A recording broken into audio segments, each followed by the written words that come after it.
Ah, yes. Another gay-ass game. Hi, hello. My name is Hazard's Mix, but you can call me Hazard. My pronouns are they and them, and I am a crafty cactus creature. We're playing The Moon Looks Beautiful tonight. Definitive edition. I was recommended this game by a friend of mine, so I'm excited to play it. I checked the reviews just to skim like how many hours people had. Looks like it's going to be under 2 hours. Crossing my fingers. And yeah, we're gonna be gay in space. Noticing a trend with these recent games I've been playing. You know what? Nothing's really different. Yeah, so we're gonna be playing this. Yeah, have a good time.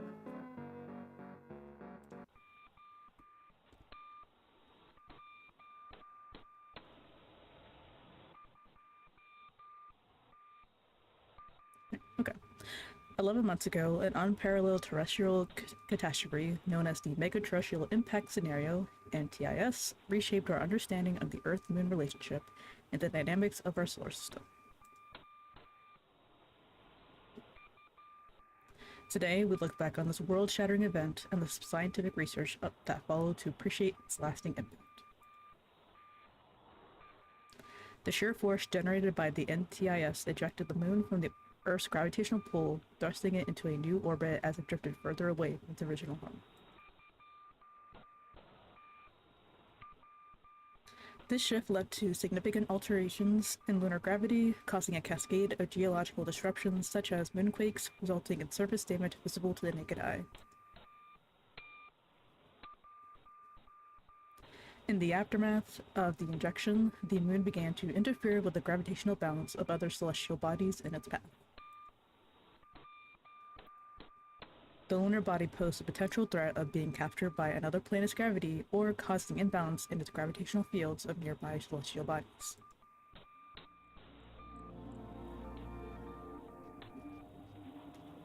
The initial death toll was deceptively minimal due to initial impact in the Pacific.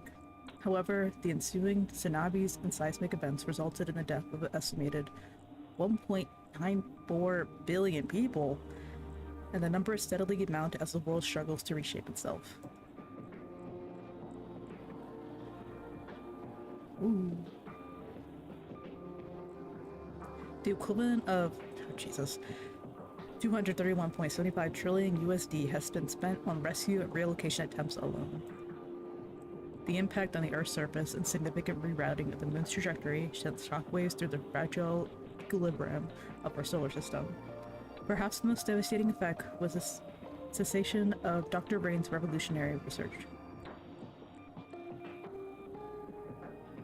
As the Earth's own ability to sustain itself has dwindled, the resources generated by the technology she integrated within the Moon itself has been pivotal. What efforts haven't been spared to repair Earth itself has been sent developing mechanisms to pull the Moon back into orbit. In light of Dr. Rain's 89th birthday in recent passing, we reflect on our admirable belief that despite the catastrophic interplane, planet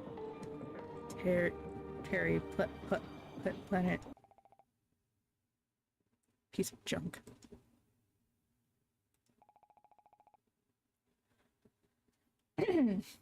Dr. Rain's 89th birthday.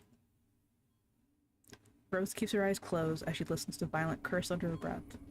She doesn't need to look to see what Violet's doing. They're shuffling, then the small click of Violet extracting a tool from her belt to tinker with the module. This makes the 4th time this month that it has malfunctioned, and Violet refuses to accept what both of them already know. The machine is far past its prime, and eventually they're gonna have to let it give up the ghost. Rose is too tired to start an argument with Violet over it, especially when the conversation will inevitably end up veering towards topics Rose isn't trying to bring up. We need it to work, Violet would say, as if they were needed to make a difference. Don't you like it? I'm sure as hell do. Keeps the mind intellectually stimulated. I bet. Rose thinks, feeling that old silver resentment. Irrational resentment. She doesn't begrudge Violet for her eagerness for any sliver of news from Earth. Violet has friends and family she cares about, that she worries desperately about. Rose just wishes Violet would be honest about it, the way she used to be. Rose doesn't open her eyes because she can imagine the look of rapt urgency on Violet's face. She can imagine Violet hiding it as soon as she knows it is Rose looking. Yes, Violet used to be more honest about this sort of thing. Before the moon exploded. Sure, Rose liked the receiver, especially a glorified VCR. Even if she's already listened to all of her favorite books 10 times over, even if the device was just a reminder of her job here. Futile upkeeping of technology a decade older than their time. The voice is nice. She liked that she can change it what it sounded like, that she can turn the dials to make the pitch higher or the cadence lower. You can always pretend that there was someone there besides the two of them. Even with her eyes closed, she can tell that Violet hasn't moved. That she's still tethered to the side of the wall, muttering to herself and tugging on wires. Rose sighs through her nose, undoes the straps holding her to her bed, and gets up. Ooh. Okay, Ah, hey Violet. You're up early. She didn't laugh. Sleep well. Mm-hmm. Good. She gives Rose a pat on the shoulder that lingers for a second less than usual. Seriously, the sort of crap we have to work with here. You'd think they have to have thought to giving us some more entertainment, just in case. They'll be stranded in space forever, so let's make sure they got a few books. Good books at least. Not forever. Can you hand me the wire cutters? They should be in the fourth bag from the left. Rose nods, though Violet has turned away anyhow, and floats to the side of the cabin. Compared to Violet, Rose is awful at telling what things go into which identical unlabeled containers. The last of their dry erase markers gave up weeks ago. Found it. Here you go. Violet nods wordlessly and thanks. Rose watches Violet work. She's meticulous, straightforward, diligent, and good at what she does. Like, really good. Even in trading, she's been so determined to get out of the moon maintenance and onto more illustrious projects. Hydroponic agriculture on Mars, or the Juniper mission, to name a few. Rose had just been happy to leave gravity for the stars. Mission accomplished. If we ever get off here, I'm sure Violet can get any assignment she wants. She washed her hair today. I can smell the shampoo from here. It's the same shampoo Rose uses, in theory, but it smells so different on Violet. Violet's hands stripped insulation off wires with practice ease. She ripped off unnecessary odds and ends, slipping them into her pouch. Sweat breathes off her scalp, her back turned to Rose. Nobody speaks.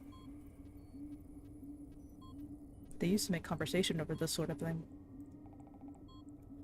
There we go. Ugh. Violet snaps her tool back into her belt. The screen shudders once, twice, and then comes back to life. The transmission's still playing.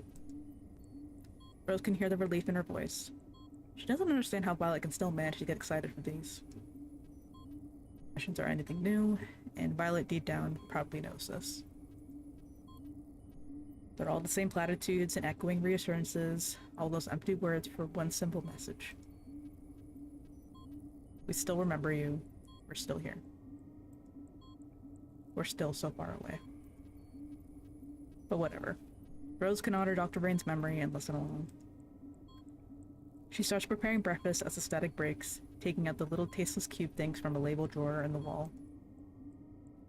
She's never been a fan, but it's food, and at least it doesn't taste like what it's made of. It hums a little harder as she stuffs them into the oven, sets the temperature and time on, and starts rehydrating their food. This far from the... Violet slams her hand down on the screen one more time. It jitters. Scientific community continues to develop predictive models for the ongoing ramifications of this unprecedented event. Rose pulls out their so-called food from the oven, then sharply recoils when it scalds her skin. Clicking her tongue, she lets it cool midair as she watches the monitor from over Violet's shoulder. Violet is nice enough to let her. Our hope is that through this research, we will safeguard against future terrestrial catastrophes. Perhaps the most pressing of our research concerns efforts in further exploration and space retrieval, as two brave frontiersmen still remain on the moon to this day, collecting data, communicating with Earth, and maintaining Dr. Rain's technology so it may be used again someday soon. We put forth Dr. Rain's heartfelt message from us on Earth to those in space. No matter how vast the distance between us, know that you are not alone out there. Good night, everyone. The transmission clicks off. Rhodes reads the final timestamp. The broadcast aired exactly 2 hours and 42 minutes ago. When they first went up here, the transmission took 10 minutes to reach them. It's been taking longer and longer.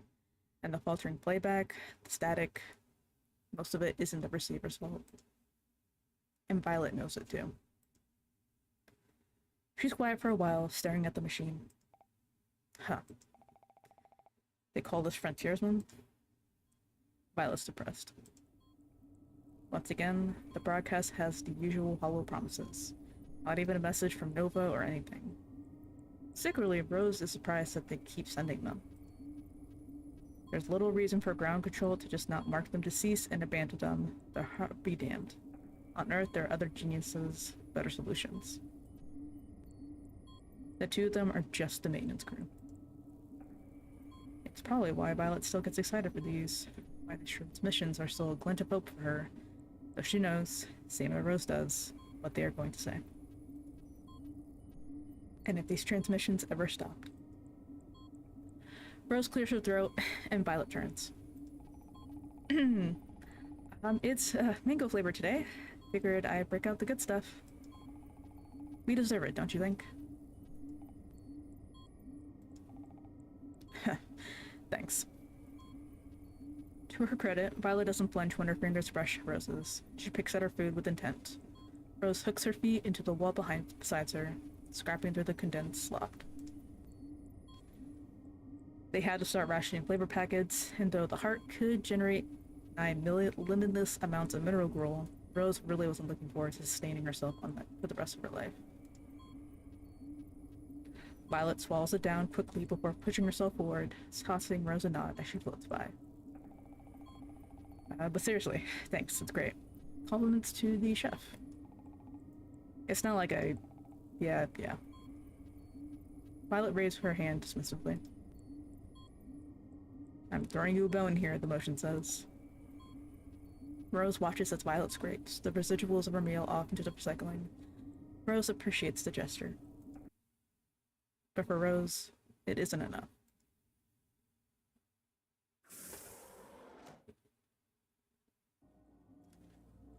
Rose likes working in the dark. Not that she enjoys being unable to see, in fact it's remarkably unsafe up here, but this is the one place she can escape from the fluorescent lights, the one place closest to home.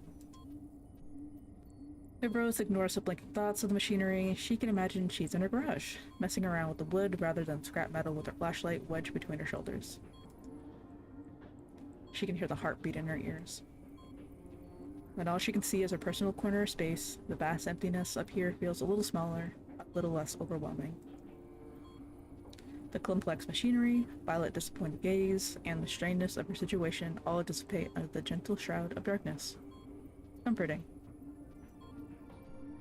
She grabs one of the tools floating around in midair, feels its shape, and grabs a different one.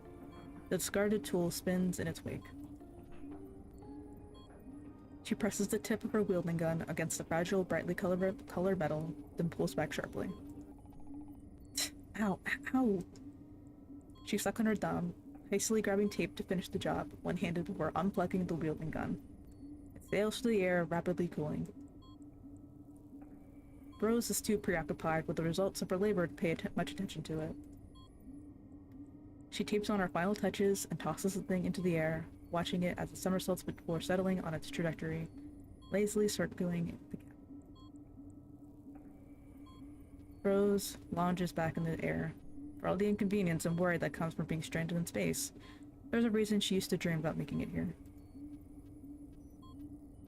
The heart hums all around her, its influence shining through the screens in gentle palpitations as light flickers back on. More than anything else, Rose had known down on Earth. It feels motherly. No, that wasn't the right word. The protection the heart has provided was many things. Grounding, sustaining, life-giving, but motherly? Rose sighs deeply, glancing out at the expanse of stars. She once found the sight incomprehensibly breathtaking. Now, it holds the same weight in her mind as the sunrise from her bedroom window. Comfortably familiar, ultimately unremarkable, beautiful. She wouldn't mind waking up to this for the rest of her... Hey, Rose, you in there? Ah. Rose fumbles through the air, clawing for her creation to little avail.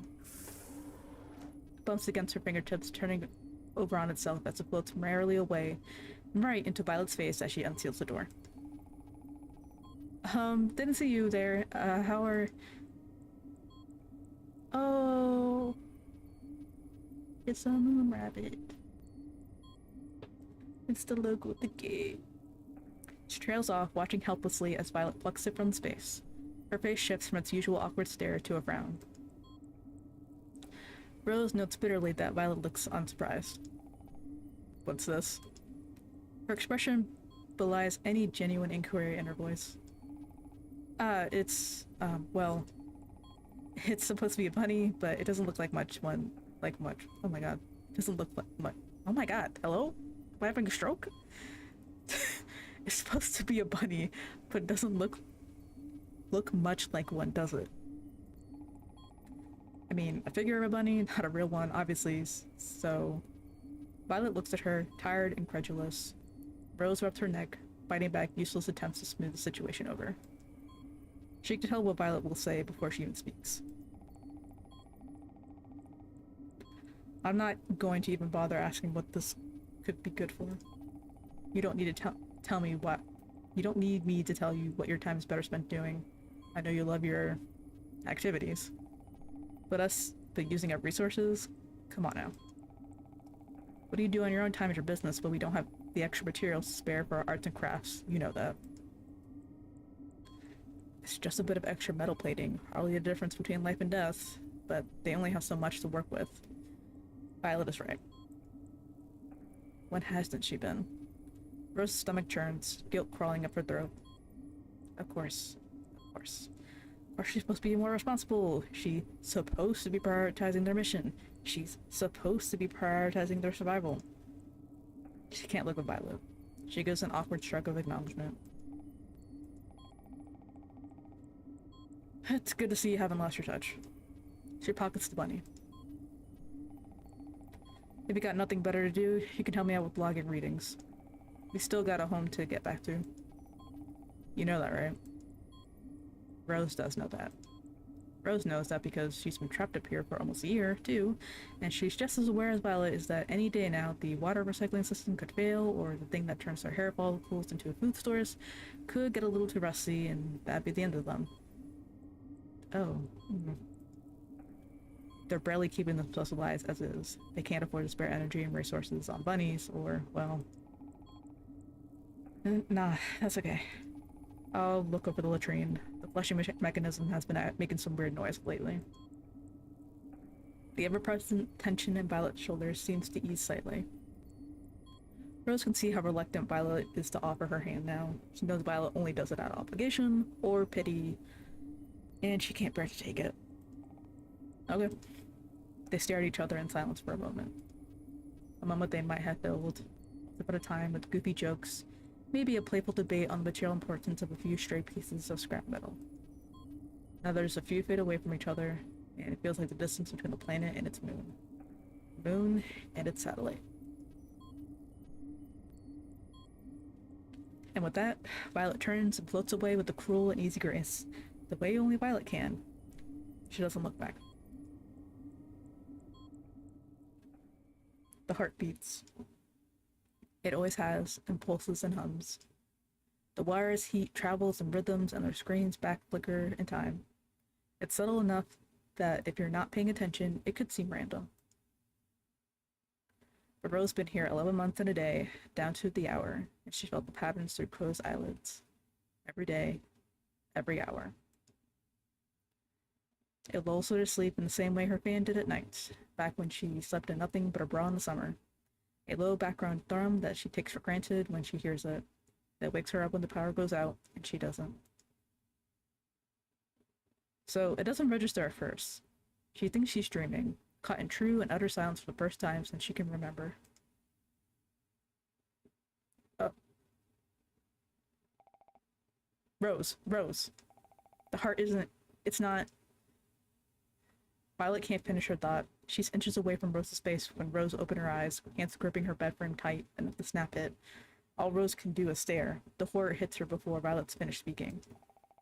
It's not beating. Rose doesn't believe her at first, if only because her own heart is throbbing so loud in her ears that all she can think is surely that can't be the case. The heart stopped? But that's... Then again, what hasn't been impossible this year?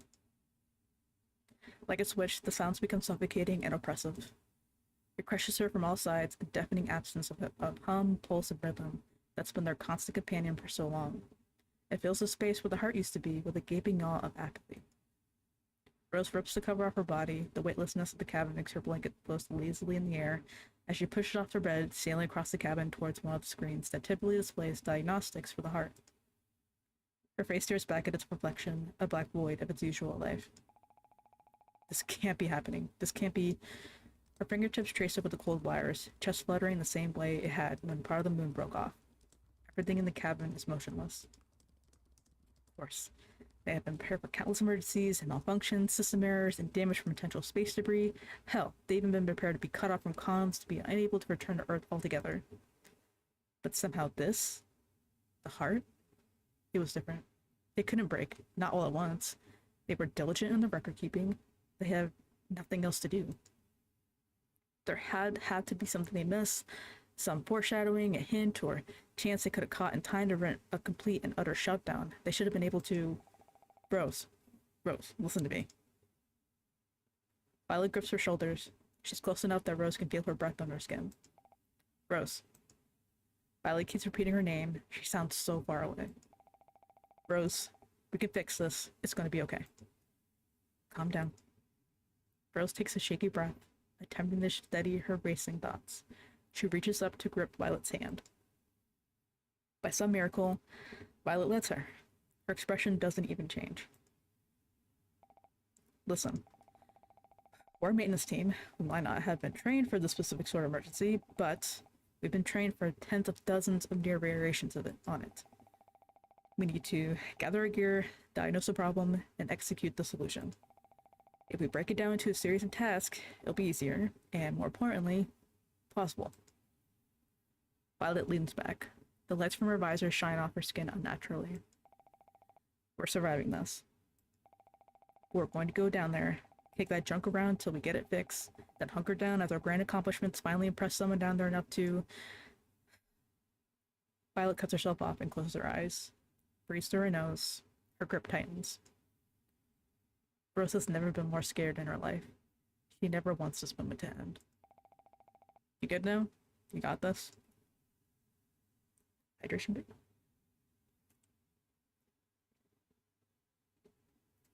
Rose nods, slowly first, and then with a bit more vigor. Violet nods back. She removes her hand from Rose's shoulder.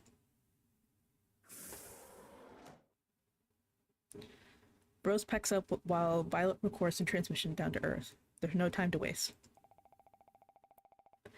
Moon Maintenance Team AB to ground reporting in. We are getting no readings from the heart, and we are unable to run remote diagnostics. Repeat, the heart is currently non-functional. Seeking your permissions to enter the core, over. She sent it as a formality, but Violet knows that they don't have the luxury to wait for a response. The time it takes for the transmission to reach Earth is far better spent preparing the cart. Rose gives Violet a small wave as she ducks down the hatch, and Violet nods back. a gesture normal enough to make Rose feel like everything might be okay. They're on the same team again. Violet might not wait for a response, but she's not breaking protocol. Rose is fine with that.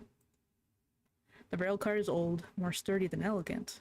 Rose had used it a few times in person, hundreds in training. She knows the controls, and she also knows that the cart is more trouble than it's worth. Back when cleaning the tunnels was a bigger priority, they used it at least once a week. Each time they had to go through the laborious process of securing their suits and recording their vitals. Once it became apparent that they'd be preoccupied with the maintenance of the satellite they actually lived in, there was little reason for them to travel inside the moon, no matter what the broadcast claimed. It wasn't as if anyone on Earth would be able to benefit from its resources anytime soon. The boot process is a ritualistic exercise in precision and patience that begins with unlocking the power switch, a small red button concealed under protective cap. Rose presses it, then jams it when the button doesn't immediately illuminate. It eases into life, its dull red glow, a quiet reassurance. The cart's a remnant of a bygone era of routine maintenance and thorough exploration, back when the moon was something to be discovered rather than optimized. The cart's body, marked by years of lunar dust and scratches from its travels, is a testament to its age. It's squat and cylindrical, the size of a car, designed to handle every sort of unique pressure the moon can throw at it. Rose hates the inside. It's Spartan and utilitarian, built for practicality and survival over comfort. The front of the cart houses a control panel with a variety of switches, buttons, and knobs, all labeled with faded text and symbols that she once known by heart and now just kinda, sort of knows. Violet, what comes after the navigation systems? Need to oh my god. Need me to get it up. Oh my brain is processing the words faster than I can say them. Need me to get it set up for you? No, it's fine. I got it. Okay. I skipped communications, by the way. Save us the power. Right. Not much use when there's no one to talk to. Rose bites her lips, pulls at the levers and presses buttons, glancing at the instructions engraved into the side of the cart whenever she forgets it's supposed to turn a knob right or left. There are two seats, one for the driver, one for the passenger, both worn with young comfort. There are tethers in the back for storing cargo and sleeping.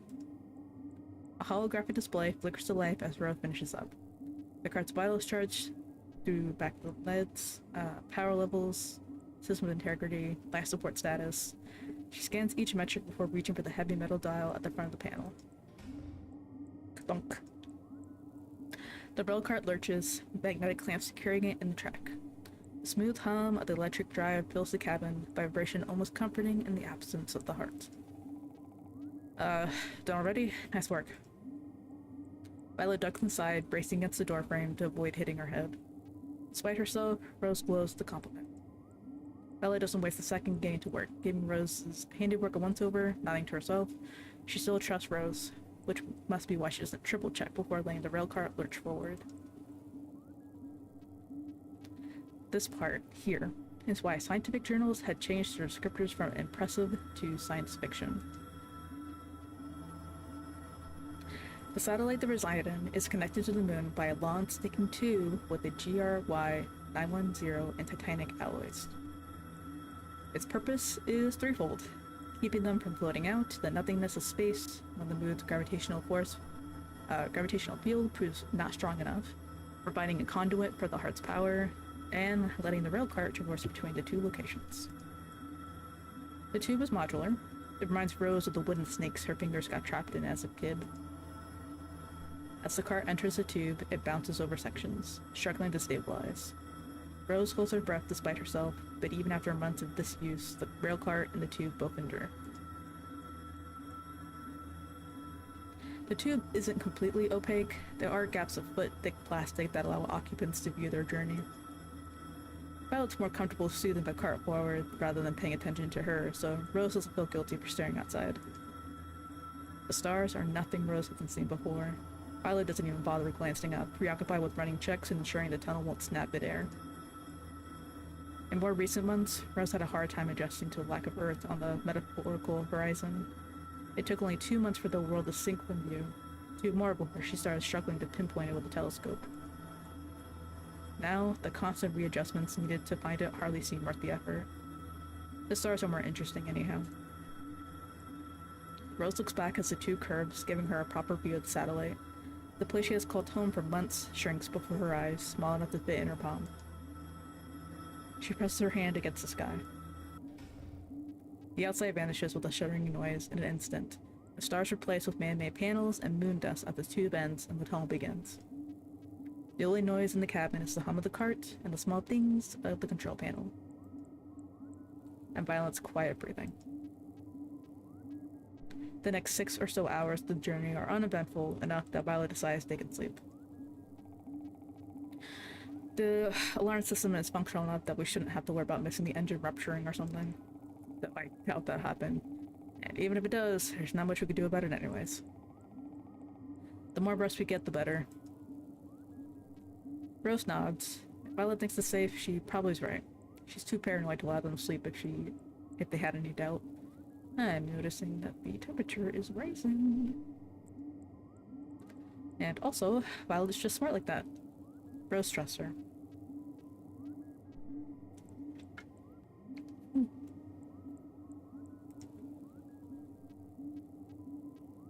They're somewhat pressed for room. When they tie themselves to the tethers, Rose tries to give Violet room. Really, she does. It's the least she can offer Violet after everything. But there's only so much of yourself that you can control when you're half floating in space, and they're not yet far enough inside the moon to get any outside warmth, so... This isn't crossing any lines, right? Even if what happened, we know each other long enough that it's not like this is that weird. And it's forward this way. Violet's eyes are shut mere inches from Rose's own. She can make out every single one of Violet's lashes. If she had the patience and time for it, Rose can count them. Violet's pretty. Focus. Or don't. I need to rest. If we're going to be able to deal with the heart, then the heart weighs heavy in her mind. The organ of their survival, now dead weight in the belly of the moon. Everything eventually ends, sure, but the heart hadn't given them any warning when they first landed. Ground Control had promised another decade before intensive maintenance would be required, at least. 7 years that they were being really cautious, but less than 1? The heart stopped beating. The heart has given up for whatever reason. That just means we need to go fix it. That's why I need to rest. If any chances of getting out of this, I need to get my act together. If we have any chance of getting out of this, then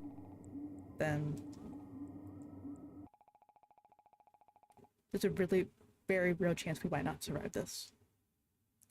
The thought pierces her like a bullet.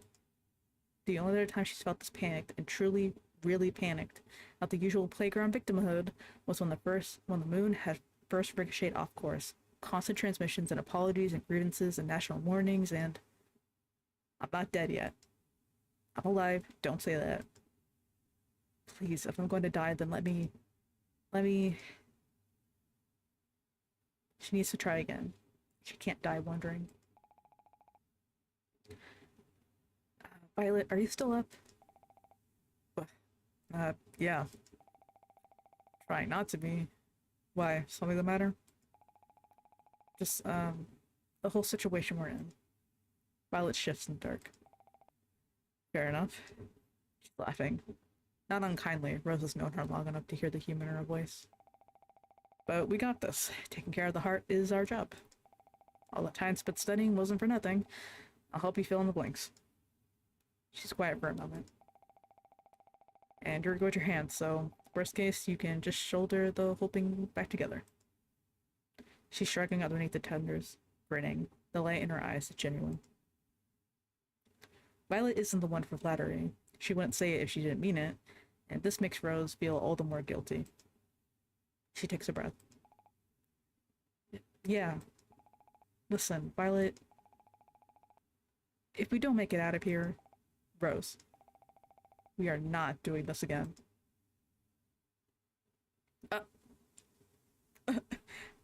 The cold cabin drops to freezing. All that warmth on her face is gone. and Rose misses it desperately like oxygen. For a moment before the anger rolls in, Rose can see the fear on Violet's face. She swallows. Violet, we might not... I'm not going to... This is just going to distract us from our mission. Why would you think my response would be any different this time around? Rose looks away. She hears the sound of Violet sucking to her teeth, a measured attempt at regaining her patience. Because you think we're gonna die, is that it? Look, I appreciate how optimistic you're being, and everything, and about how we'll fix it and everything will be okay. But we don't know that for sure, right? We don't even know why it's broken, let alone how to fix it. It's not like it's ever broken before. And if that's the case, and we only get this one chance, then stop. Violet's nice and clean about it, pushing herself closer to the other side of the wall, putting space between them. This isn't the time or place. Rose feels a familiar tightness in her chest. So what's the right time, the right place? If we ever manage to make it back to Earth, would you give me an answer then? Oh shit. Violet rolls over. Get some rest, Rose. We're tired. You're stressed out. Things will be better after you sleep. Okay. Oh.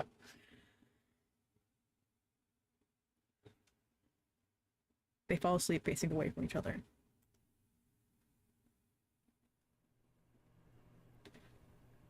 Her ceiling fan whirs dully over Rose's head. It's summer. Or technically spring, but it certainly feels like summer, with the heat and her neighbor's radio buzzing through the walls. The only difference is that if it were actually summer, the overflowing stack of papers on her desk would be star charts and ship launch dates instead of unfinished essays. Just 2 more weeks. Just 2 more weeks, and then she'll have passed the exam, her ticket out of the sweat hole. Just 2 more weeks, no more internal Wednesdays. Just 2 more weeks, and it'll be smooth sailing for the rest of her life, away from the girls like Penny who whisper whenever Rose passes in the hall. Because girls like Penny know about Rose. Just 2 more weeks. The heat speeds down through her sheets like sin. Rose breathes through her teeth. Esta? Her neighbor's radio sings louder. She pulls herself up and glances at the time. 3:42 in the morning. That's rounds enough to file a complaint, right? She swings her feet over the side of the bed. Sweaty sun slaps the floor. Oh. Your answer. The radio static voice punctures the early morning hush, at odds with the steady whirring of her ceiling fan. It reverberates to the cheap walls, politely inviting a headache. Yet another distraction that she doesn't need. The moon stares at her through the window. It's full tonight. A watchful eye. She stumbles to the door, leaning on the handle for support before she opens it. I'm half crazy. All for the love of you. Rose blinks awake, sleep thick in her vision as she struggles to take in the scene around her. She's in the rail cart. She's tethered to the back, close to Violet, and in front of her is a person.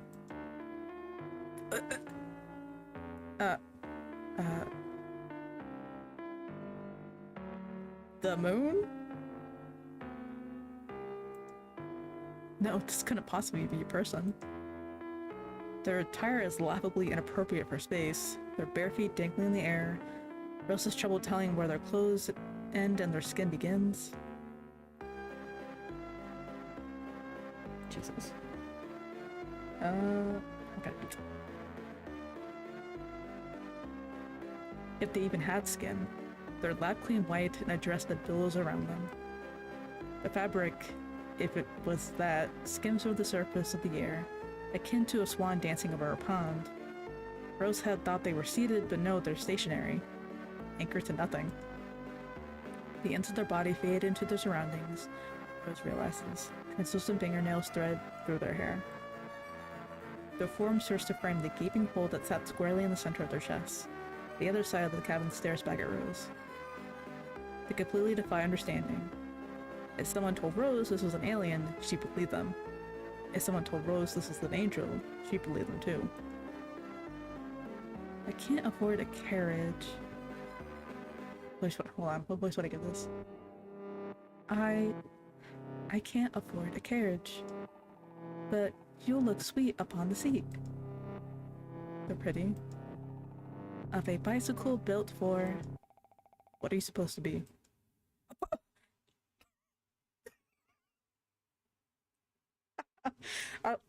Violet's really straightforward here. Wow. Rose snaps out of her trance in time to see Violet swing at the figure. Oh my god. In zero gravity, there's no momentum, no friction to hold you against the ground. The figure sidesteps easily with the dancer's twist. That was quite rude. But reasonable, I suppose. No, if anything, it is the correct response to encountering an unknown figure in personal quarters. But no matter.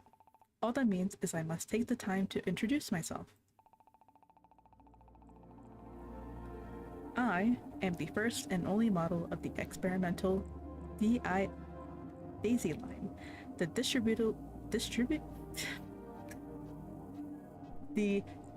distributed artificial intelligence for scientific yield.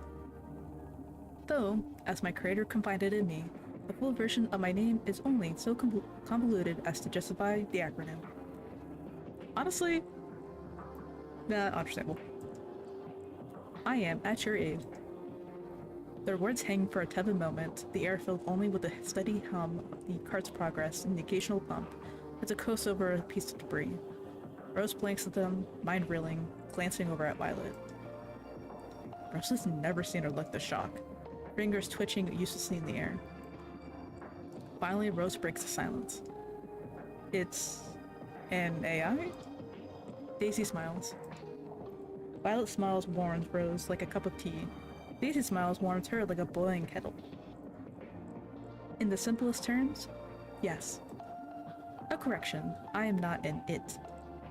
My creator classified me as an interface. Okay, alright. So what's with the nursery rhymes? Violet is kicked back into action, her hands at the control panel typing with renewed ferocity. The only time she takes her eyes off Daisy is through unreasonable glances at Rose. Answer this first, actually. How the hell did you get in here? I trust you have a good explanation? Daisy just tilts their head. The song I was singing was a tune I selected to accompany your slumber and introduce myself. I hope you found it enjoyable. Rose can see Violet's eye twitch through the visor. Her mouth opens, but Daisy continues first. How I got in here is simple. Your presence reactivated my protection and guidance protocols. I am a life support system for living organisms. Given that the rest of the moon is not suitable for such a task at the moment, I will fill this role. As for my physical location... They pause. I was activated inside the rail cart. I'm not informed of how and where my body was moved during my hibernation, so I cannot offer more than that. Violet's eyes twitch again. Daisy smiles languidly at Violet, who bares her teeth, a confusion of predator and prey. That's awfully convenient. A secret life support mechanism we never heard of just materializing in our transport system. Whether you choose to believe me or not does not change the truth. I simply stated the facts as I am aware of them. After my subsystems established connection with the systems that were still online, I reviewed what has occurred since I last held consciousness. I reactivated to the both of you in REM sleep. And watching you rest was comforting to me. Comforting to you. Really. Violet looks uncomfortable, wrong-footed. It only lasts a moment. And I suppose there's a reason as to why we were never briefed on you beforehand. Daisy looks at them. Rose is so used to Violet's darting glances that it startles her, the way Daisy doesn't look away when Rose looks them. The way Daisy doesn't seem ashamed. You are maintenance workers. Dr. Rain was of the opinion that knowledge of my existence should be highly proprietary. As I said, I am an experimental model. I do not believe that you would have much reason to be briefed on the matter. However, given the extenuating circumstances, my subsystems detected that my activation was the best option for your survival. Daisy extends their hands to the side. They seem so fragile, their plain expanse of their form against the elaborate mechanisms of the cabin. I look forward to aiding the two of you in your... Not a chance. Violet must have decided that Daisy isn't an immediate threat. Takes her eyes off them and focus now on the rail car controls. Her fingers tap rapidly at the keys while Daisy turns, frowning. Violet, what are you doing? Shutting it down. She pulls out a stuck lever, curses under her breath. Rose winces at a particularly violent slam on her fist against a button. Please do not do that.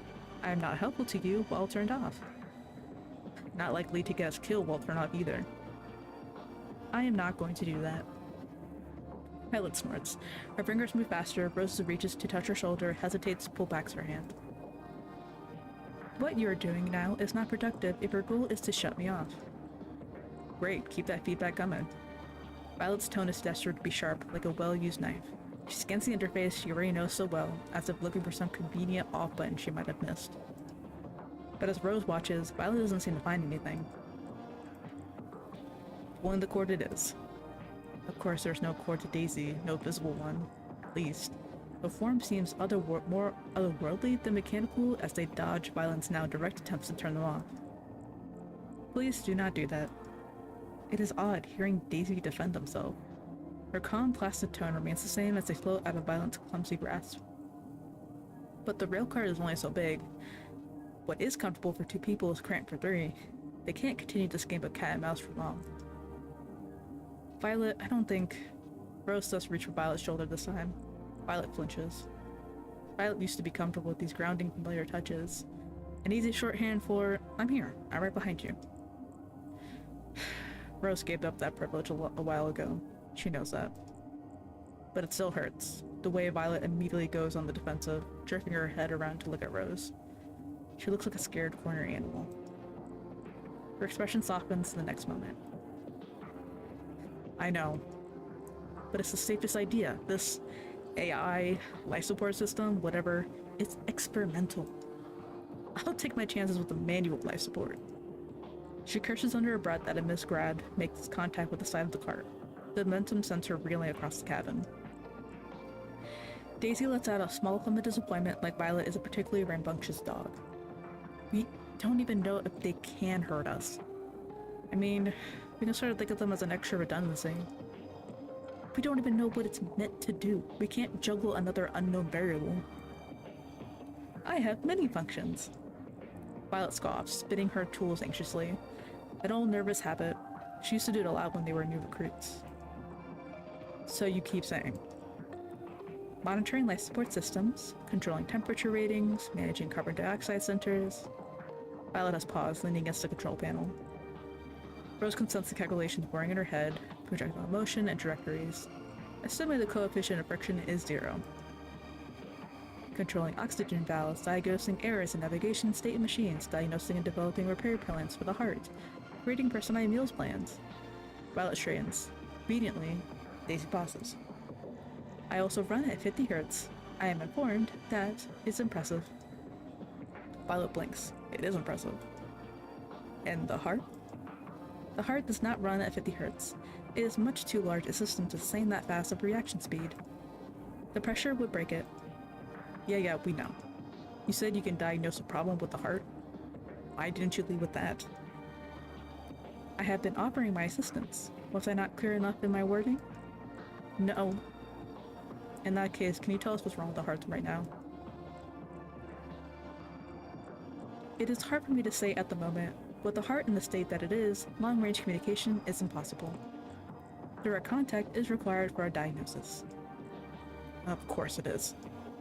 Her voice curls in the air, Rose swallows. Maybe we don't shut it down. We can always just, restrain them. Rose feels her face heat. Violet looks skeptical.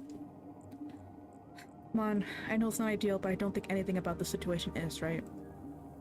And you think restraining it would be easier than shutting it down? I am capable of taking any position you require that allows me to continue basic functionality, if that will assist in keeping you comfortable. And it's not like shutting down with some down as a safe option either, is it? Build up life support system, and I mean...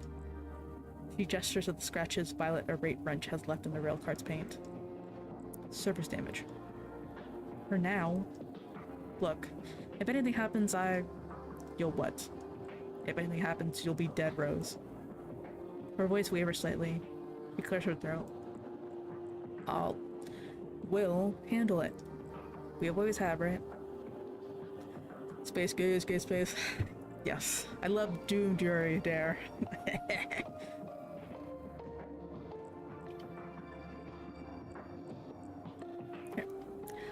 Violet scoffs, but she's listening. Her gloved hand comes to rub thoughtfully at her chin. She weighs the situation for all 20 seconds before she glares at Daisy. You're going to help us. Yes, that is my stated purpose. They don't even seem to say it to annoy her, which Rose knows will only piss Violet off more. You answer our questions, all of them. I aim to inform. The first sign of trouble and you're out. If that will make you feel safe. Violet scowls, a Rose concession. She gestures with the wrench she had unhooked from her belt, and Daisy smiles their boily kettle smile. Daisy patiently instructs Violet and Rose on the best way to restrain them. Put gloves on their hands to see their fading fingers, tie them at the neck so their mouth cannot reach anything. By the time they have finished, Daisy is tied firmly to the passenger seat, their once flow-free form now bound by layers of wire and tether. Somehow the sight of it makes Rose sad. The Doom Fury.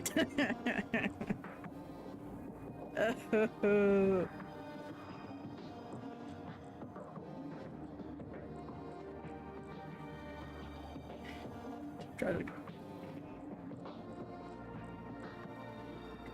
That Daisy could have simply given them faulty instructions is not lost on Rose. Doom tragedy, doom tragic security. Yes, yes. I yearn for tragedy.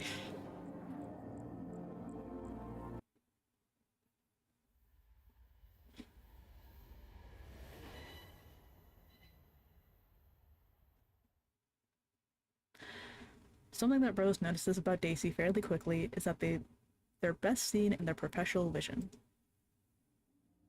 Peripheral, I can't, bro, I'm having a stroke. Generally, I've been messing up on lines. Okay. If Rose looks at Daisy for too long, head on, the edge of their outline goes fuzzy, skipping and jittering. Rose sticks her palm into her eyes in order to get the feeling out, at least a taste of the seatbelt in summer. In her peripheral vision, she can count every single hair on Daisy's head. The hair trails off into static, dark splotches taper into nothing, and their gloved fingers leave echoes behind in the space they occupy. Rose can almost imagine placing her hand on theirs if she was braver. Huh? Violet has been interrogating Daisy on and off, typing notes into the console while Rose continues monitoring the cart's readings. The terseness of Violet's voice isn't the defensive anger from before, it's the old, familiar impatient with ground control. She's bothered by the fact that she wasn't briefed on this new system. She thinks, what else are they not telling us? There's no documentation on Daisy for Violet to reference, so she's running her own. It grounds her, makes her feel like she knows what she's working with. These notes are a way for Violet to reorganize her own thoughts. It took Rose a while to figure that out, back when they were first settling in. For now, their voices are a pleasant accompaniment to the hum of the cart. It's strange to hear another voice up here, not one from a recording or a broadcast, something that can respond in real time. Daisy knows exactly what to say in response to Violet's questioning, and their conversation is an easy back and forth like a tennis match. It reminds Rose of what it used to be like between her and Violet. Daisy's voice sounds just a little off, a little uncanny, and at first it throws Rose a bit. Whatever serves as their tongue clicks audibly with each word they speak, and in their voice there's an underlining static, but it doesn't keep her from feeling like... You were designed to be human. It's not a question, there's contempt in her voice. One late night, folded safely in her own bunk, Violet told Rose that she likes machines because they're predictable and logical.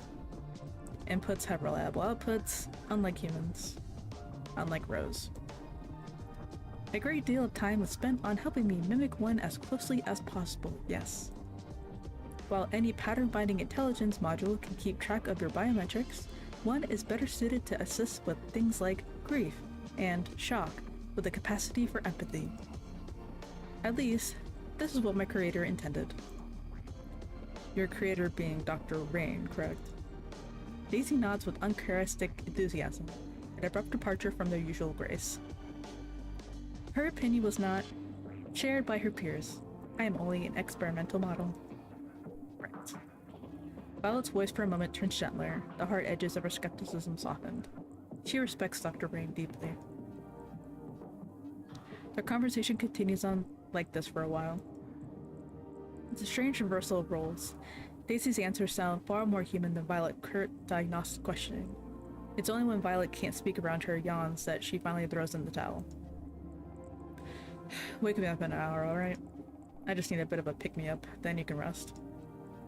Rose nods, tempted to let her sleep for at least 2, but knowing the fight after won't be worth it. Not one to waste time. Let's out within a minute as she secures herself to a tether. The area ahead has started to deteriorate, bits of lunar debris floating through the space in front of them. Slowly the cart down to withstand the impact of particularly large pieces is tedious, but not hard. At some point, Violet has determined that Daisy was unlikely to kill them.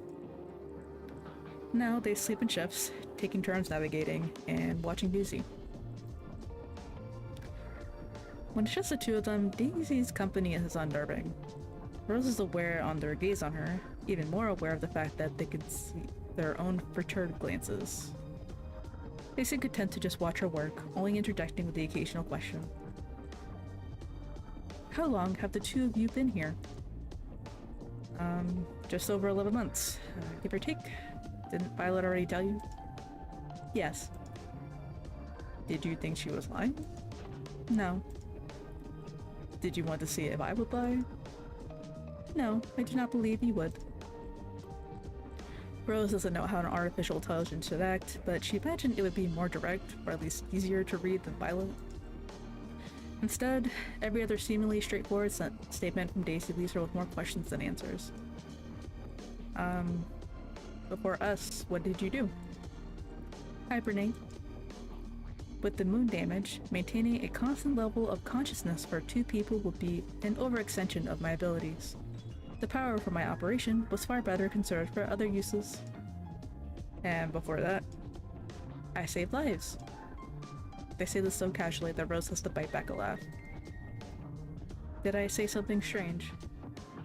Oh, space gaze? Hey, Lawson!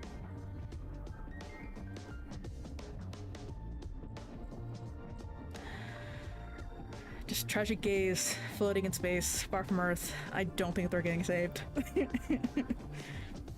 No, it's just nothing. I did save lives. Protection was my primary function. Dr. Brain did not want anyone exploring the moon to die. It was unexplored territory. No one knew what to expect.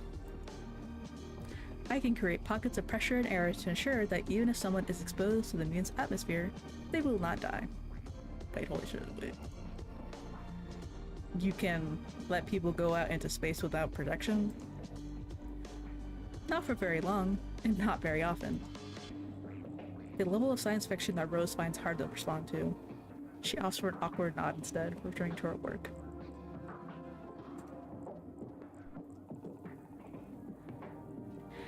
What are you holding? Rose angles the object towards Daisy, revealing an exposed panel of switches, over soldier spots, and a small joystick. The once shiny surface is now smeared with dust, barely able to reflect thin light. It's a decommissioned rubber console. Violet and I found it in one of the abandoned control rooms. They're pretty common and fairly reliable full salvageable parts. Since we're not sure exactly what we'll need down there, I brought it along to work on during the trip. She trails off as Daisy tilts her head. She holds it closer to their face, turning it around to help them get a good look. These have not changed significantly since I was constructed. The main difference is that this model has implemented long-distance communication. That used to be quite a feat. Yet another groundbreaking accomplishment by Dr. Rain. She is... a pause. Apologies. She was going to change the world. You know she... Yes. You have no cause for concern. Dr. Rain's status is a variable that has resisted overwrite attempts. That's rather clinical. Daisy blinks. What have you found so far? Rose shrugs, her hand returning to fiddle with the panel. Not much. Most of this seems fried, but the joystick is functional enough. Which is actually useful. A lot of the joysticks we've gone through had all their tops fall off, so they're a bit painful to use. That seems annoying. It is. Daisy is an AI, robot, whatever. Artificial and inhuman. Their purpose is to summarize and diagnose. Noting a minor annoyance seems outside the realm of jurisdiction. Rose slashes the joystick from the rest of the module as the console beeps. There's a piece of debris up ahead, large enough to dent the car at its current speed. Her fingers stumble along the dimly engraved markings of the dashboard, pausing to turn on the dial that dictates the rail's magnetic strength. The ridge on the side warms her fingers to her glove. There's something gnawing at the back of her head. It's like when you just notice that you have something stuck between your teeth but you can't get it out. It's like when you're trying to remember the tune of a catchy song. It's like when you're trying to call after someone but you don't remember their name and you know them too long to ask. Oh god. It is a nearly unbearable itch. It isn't exactly pain. It's just unpleasant enough to make her feel like she's losing her mind. Once you hit a certain age, you start having little meaningless pains. Back pain from a lifetime of bad posture. Okay. Wrist pain from gripping a pen too hard. Oh my god, alright. These things are normal. In Rose's case, her chest felt sore. That's normal. She struggled to articulate it if someone asked. Not that she needs to. The feeling is so familiar that she forgets about it most of the time. But it's still weird, right? Feeling something your entire life and not being able to articulate it. That sounds like chronic pain. Said we'd get you a doctor, but... a little late for that. She puts the module onto a magnetic clip on her belt, nursing her chest with a free hand. Can't spare pain medication on something as minor as this, but... Please, can I just... Rose? Can it be quiet for a second? You look upset. What is on your mind? She's in high school. She tries to run away. Ooh, we love tragic backstory. She's counting on soda-stained bills for the sleepy bellboy in the hotel 7 blocks from the road. He doesn't double-check when she slides them over, just nods and hands her a key with a tag that reads R202. Oh, Cupid.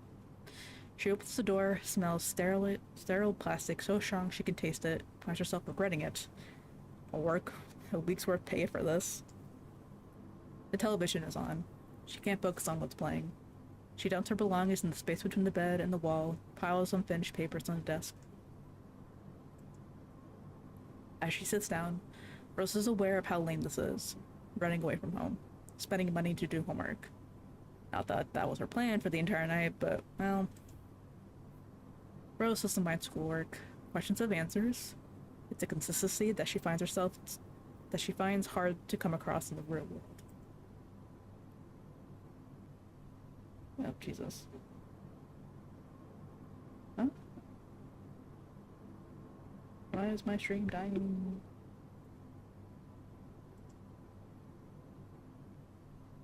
Good grief.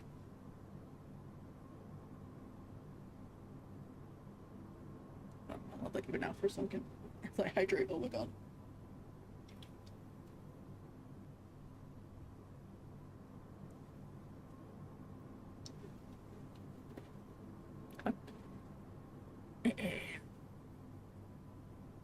Balloons of equal mass, M, and equal charge.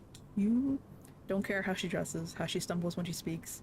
Inputs have reliable outputs. She could sit there chewing the end of her pencil, blissfully removed from everything else going on.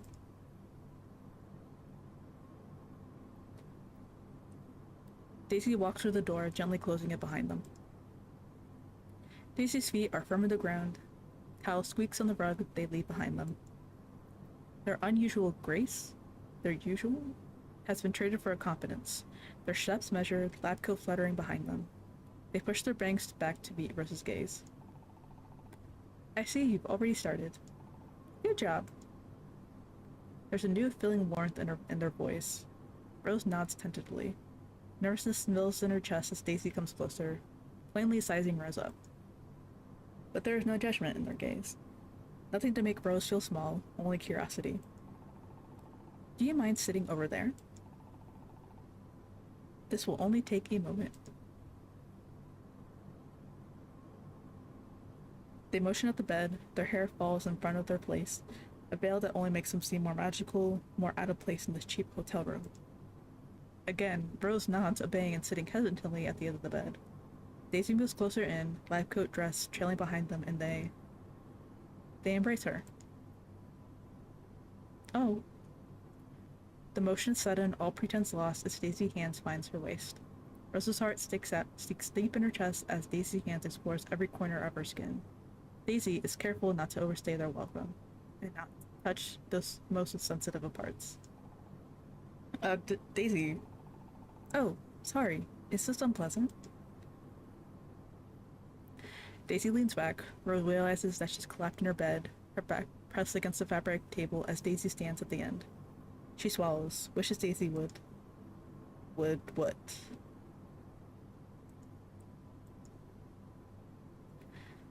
There's a space documentary humming in the background.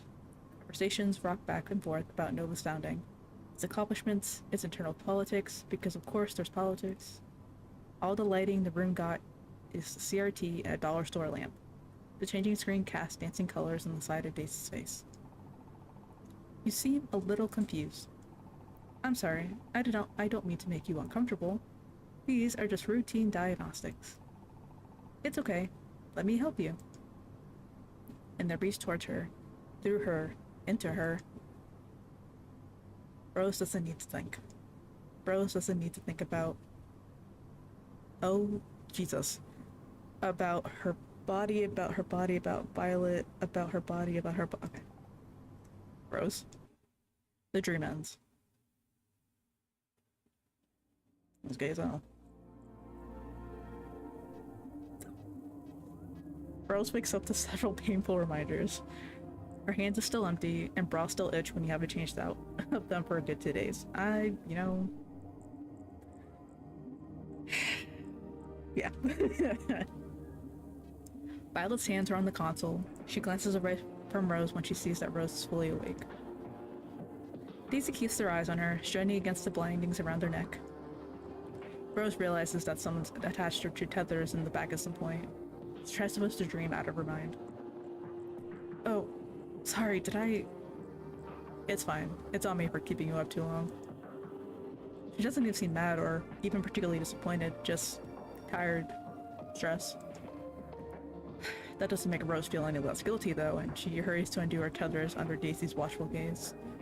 She nods awkwardly at them, unsure what constitutes a normal greeting. They nod back. What's normal in the situation? She knows her brain is capable of weird things in weird situations, but for it to retroactively insert Daisy into a memory, a thick and lovely dream, that's never happened before, even with... She shakes her head, trying to focus. How long was I? 4 hours, just about. We were talking. Violet is quite... It was talking. I was working. And you were... For a moment, Rose thinks that Violet's annoyed at her. Violet's fingers twitching against the control panel and the way she won't meet Rose's gaze certainly seems to suggest that something is off. Rose had slept for 4 hours. Maybe a little scolding was in order here. But Violet leans forward and Rose catches the hitch in her breath. Something is wrong. Violet. Can you look at me? A pause. Violet looks past Rose's shoulders. Rose doesn't need to turn around to know that there's nothing there. Everything's alright? You seem out of it. You've never seen Violet so distracted before. Violet's breathing stutters, then steadies. Rose can practically see her counting in her head. 1, 2, 3, 5 again. Violet pinches her eyes shut. After the moment passes, she opens them, and she manages to focus on Rose's face. Are you alright? Violet scowls. I was just... She cuts herself off, looks away, like she's been burned. I'm just... tired. Guess there's a reason they tell you to get enough sleep in school. Just dozed off for a bit there, sorry. Then, as if it never happened, Violet pulls herself up and gives herself a light slap on the cheeks. Back to work it is. Violet wouldn't have cut herself off before. She would have told Rose what she was thinking about. Rose tries not to think about it, to think she gave up. She tries to inject as much enthusiasm into her voice as possible, but Violet has already turned back to the controls. Rose brushes her hand over the top of Violet's chair when her back is turned. She feels Daisy's eyes on them. Violet is a paranoid person. This keeps Rose in her lives, so Rose doesn't complain. Her vigilance has prevented the walls caving in from weak windows and collapsing rubble. In fact, the way she questions everything is something Rose has come to find comforting. Violet needs to know everything. That's why Violet warming up Daisy is... strange. Rose goes to sleep and wakes up twice, and each time Violet seems a little closer to Daisy. The second go, she's actually smiling. It makes Rose do a double take just to make sure she isn't seeing things. Of course, Rose isn't against it. Seeing Violet look up from her work every once in a while is nice, and Rose has never been one for jealousy, but the circumstances give her pause. Well, if Violet finds comfort in Daisy's presence, then Rose is happy for her. Violet? What is the material in your pocket? Violet stills mid-interrogation. Her questions have become less pointed. Just odds and ends, scrap. Just in case we need extra material to work with. Can I see? They lean forward as they ask the question, head craned.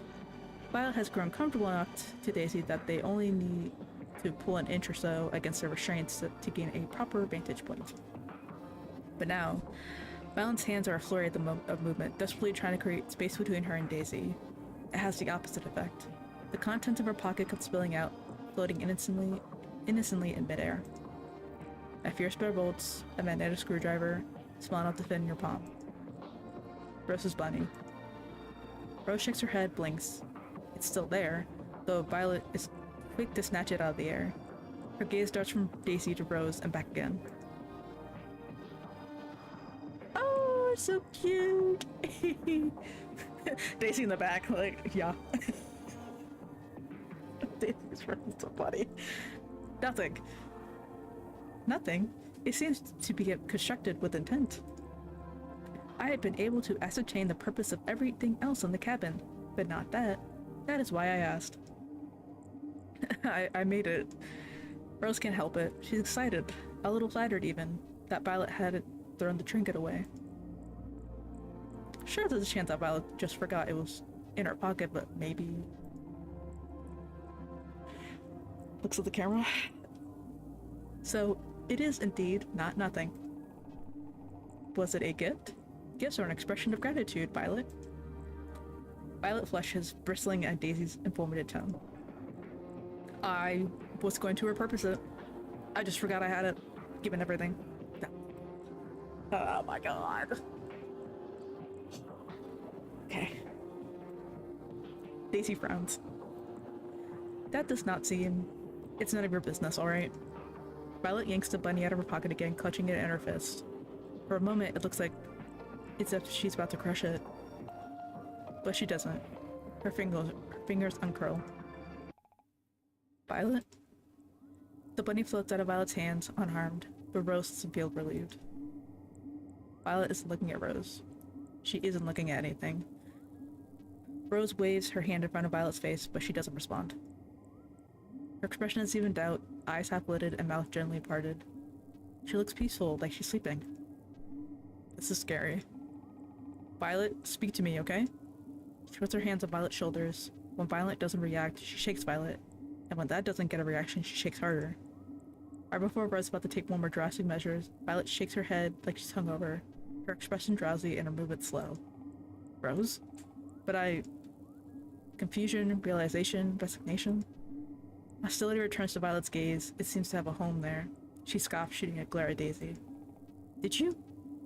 She hesitates, massages her temples. Whatever question had planned, she decides to let lie for now. Are you feeling alright? Mind your business. She directs a comment at Daisy, but her expression is fierce enough to make Rose feel guilty too. Violet tightens up Daisy's restraints. The tethers are tight enough to leave red marks on Daisy's skin-like surface. The guilt weighs heavier on Rose.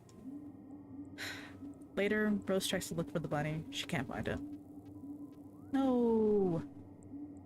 That was such a cute moment. What the fuck? It is almost 48 hours into knowing Daisy before they make their first tangible request. Would you move my hands in front of me? Their wrists, strung together with wire and tethers, have been pulled firmly behind them and tucked onto the back of the passenger seat. They wiggle their hands gracefully. Somehow, Violet clicks her tongue. Is it hurting you? No. The sensors that cover my body run constant diagnostics, so pain is not a necessary feedback mechanism. I want to be able to hold things. Hold things like what? That, for example. They incline their head towards one of the numerous tools stored in the cart, a plier-like contraption used to crush particularly stubborn pieces of rock. It is yet another relic from when the rail cart was still being used to explore the moon, ensuring that the occupants could proceed through the then fragile tunnels without issue. Violet had elected to keep it around as a safety precaution, but they've been fortunate enough to not need it yet. We're not giving you something that can crush our skulls. I will not crush your skulls. Violet turns over. She's cleaning herself in the corner of the rail cart, using dry soap on the other side of her arms. Rose is grateful she's been trapped up here with someone who actually cares about hygiene. We don't have to give them the pliers, but surely just moving their hands is okay? Fine. Still, Violet glances at Rose when she carefully unties Daisy's wrist. Rose holds them firmly, but there's no need. Daisy is compliant and limp in her grasp. While Rose has held Daisy beforehand when securing them, she had been too full of adrenaline to properly register how their skin felt. It is only now, as she holds both the wrists between her fingers, that she's become intimately aware of the feeling of wires under silicone, so close to veins in her skin. At least she thinks it's silicone and wires. As she reties her hands, she is struck by the uncanniness of their texture. Whatever the material, it's certainly not skin, but it's a close approximation. It feels almost human. Her hands rest on theirs and she finds it comforting. It must be hard. Rose startles, her eyes snapping at Daisy. Daisy. Violet, too, has jerked her head up, her arm aloft in its grip. What is? Do you not get homesick? Where'd you get that idea? Daisy tilts her head as if deliberating. When someone is away from something for a long time, do you not miss it? Do you feel homesick? Well, of course it isn't great. And sure, it's stressful. Violet puts away her soap, pauses, and she looks thoughtful, like she's seriously considering Daisy's question. But I say homesickness is the least of our worries. The moon itself is fine. There's a reason we study hard to come here. We care about preserving it, preserving our creator's technology. The circumstances that have us trapped here that make us things suck. It's like...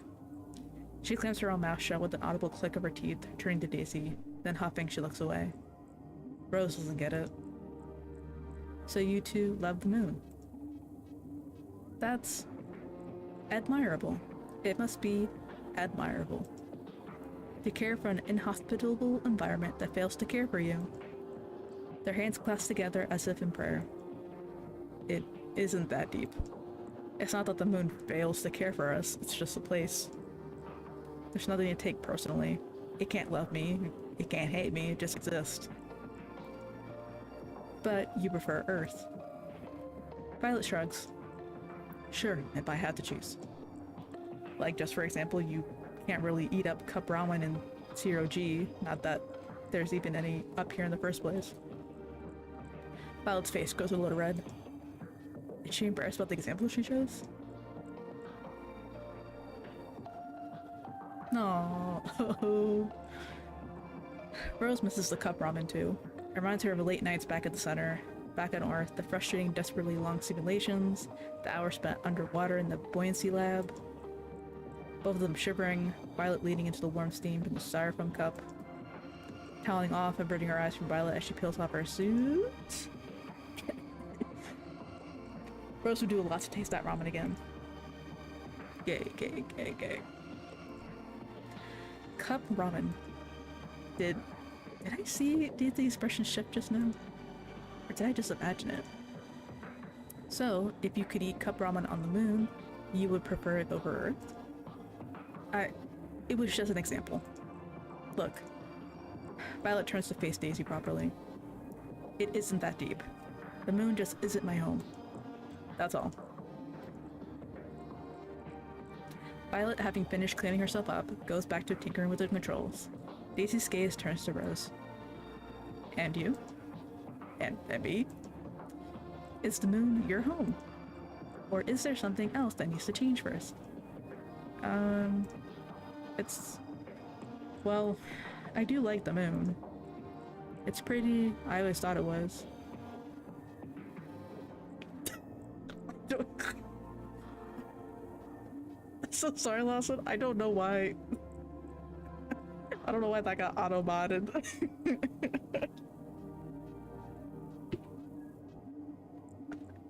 But yes, it is gay. And Daisy's head tilts the other way. You are hesitating. What disappoints you about the moon? Got auto-modded saying it. But now you're fine. I don't know what's happened. Listen, I don't have bods, it's just me. I will not judge. I am simply curious. She's never really liked the smell. Everything else she could and had learned to live with. How her Anne stung when she over-sanitized, a frequent occurrence. How the food was tasteless, at best, clung to her teeth. Even how incredibly tedious it was to go to the bathroom. But she's never gotten used to the smell, sterile and itchy in her nose. The moon smells like a doctor's office. Artificial and empty. Not that the satellite smelled much better. She'd take any scent from Earth at this point. Coffee shops and garbage bins alike would be a luxury. Anything but the chemical near vomit-inducing sameness. You're probably right.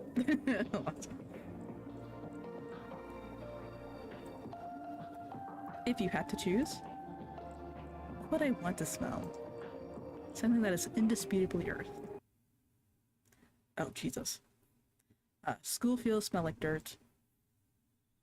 They smell like grass too, but most of the time it's too hot or too cold and the grass would just die, painting the ground a shriveling, scentless yellow, but the dirt is reliable.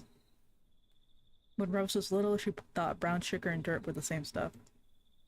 She shoveled some dirt into her mouth the first chance she got when her parents' backs were turned, coughing up pebbles just as quickly as she stuffed them in. Oh my god. Rose? In her defense, it seemed like a worthwhile experiment. If it was really all the same, she'd be surrounded by a near infinite supply of treats. How old were you, Rose? You should not have done that. She hasn't tried it since she was a child, yet they scold her as if it was something she was going to do mere moments beforehand. Rose dips her head sheepishly, chuckling. Lesson learned. There are security cameras aimed at the field, sure, but Rose knows the blind spots. Everyone at school does. Every other week there's another announcement crackling of the intercoms because someone didn't clean up with Johnny after using it. Daisy sighs like a disappointed parent. Hands clasped behind their back as they walk a step ahead of Rose. Their serious expression doesn't suit them. Rose has to stifle another laugh. What actually shoots Daisy? It's not as if Rose would know. What do you think? Pardon? Daisy gestures at the baseball field.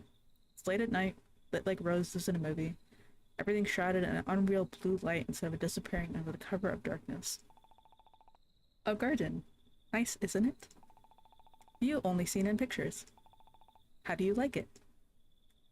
Rose finds it hard to believe that anyone would call this a garden, but she chalks it up to Daisy's limited world experience. It's a nice gesture regardless, so the least she can do is breathe in deeply and... Oh, it really does smell like flowers. Daisy's steps have widened, and making their way to the center of the field, where the pitcher usually stands. Rose hangs back, unsure if she's meant to follow. Daisy gives no indication one way or the other. They stand there with their back turned, hand drifting in the windless air. They're framed by the moon, spotlight by its light. Rose is struck by how lovely they look. Their perfect, otherworldly grace. They look so uncomfortable standing there in the dusty, barren field. They look like they belong there, more than Rose ever did. An ugly feeling rises in their throat at the thought. I only wish that you can see this during the day. The moon is beautiful, but it's not... You'll be up there soon enough. I want you to see as much of the sun as you can while you still have the chance. Am I going to die? They tilt their head to look at the moon, sighing. Eventually. No system lasts forever. Don't worry, I will die first. You can die? You are right. There are better words to use. Can you come here? They say, their backs still turned. Though neither of them had to raise their voices to be heard, the space between them yawns and aches. Rose starts running towards Daisy, feet thudding against the ground. Grass tickles her ankle and the night air stings her face. Her hair whips around against her skin, the painful distance between them refuses to close. Daisy! It is only when Daisy turns that Rose suddenly finds herself more feet away. Their eyes meet and Daisy takes an unexpected step forward. Rose tries to stop, desperately trying to find purchase in the ground, but gravity is against her. She stumbles over wet grass and tumbles headfirst into Daisy. They yelp as she hurtles into them, the field crashing to their backs. There is a shock against Rose's skin, colder than anything she's felt on the moon. For a moment, she's too aware of the beating in her chest. The ground has scraped her knees. She rolls over. Daisy spits breathless beneath her. Which is odd. Daisy doesn't breathe. Rose remembers Violet asking a faraway dream, a distant memory. This is not. They pause, frowning, before their expression returns to a neutral smile. It seems you got into my dress dirty. The confusion passes. Rose sweeps herself away, laughing. Oh, they're so cute! Ooh! Who wears a dress out in the dirt? Many people do. You do. Though you do not seem to like it. Rose scratches in the back of her head. Well, you know me. Never grew out of being a tomboy, I guess. She forces a weak laugh. For a moment, the moon is unbearably bright. Every hidden part of her is exposed, laid bare to the world.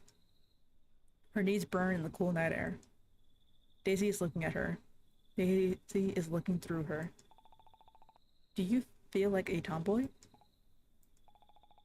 I was just thinking... A dress must feel different when you choose to wear it. Yes. Daisy nods, letting Rose sidestep the question. Rose breathes. She feels the thrum of her telltale heart. If you want to be called that, you can be called that. But you want to like wearing dresses, like me. Rose stares at the sky. Dresses have always felt so heavy to me. A company event with politicians and cameras and too many eyes, bile rising in her throat. A flash of pure white in the crowd. But yours... You wear it like it weighs nothing at all. Do you like it? Your dress? Or do you just wear it because you can't imagine not wearing it? Because you've been wearing it your whole life? Because you don't know what you'll be without it. Because you don't know what's underneath. Because you feel like you can't take it off. Daisy hums, considering. I can move freely in my dress. I do not feel its weight. And... I smile at Rose. I like the way it feels on my legs. I know what is under my dress, and I can take it off whenever I choose.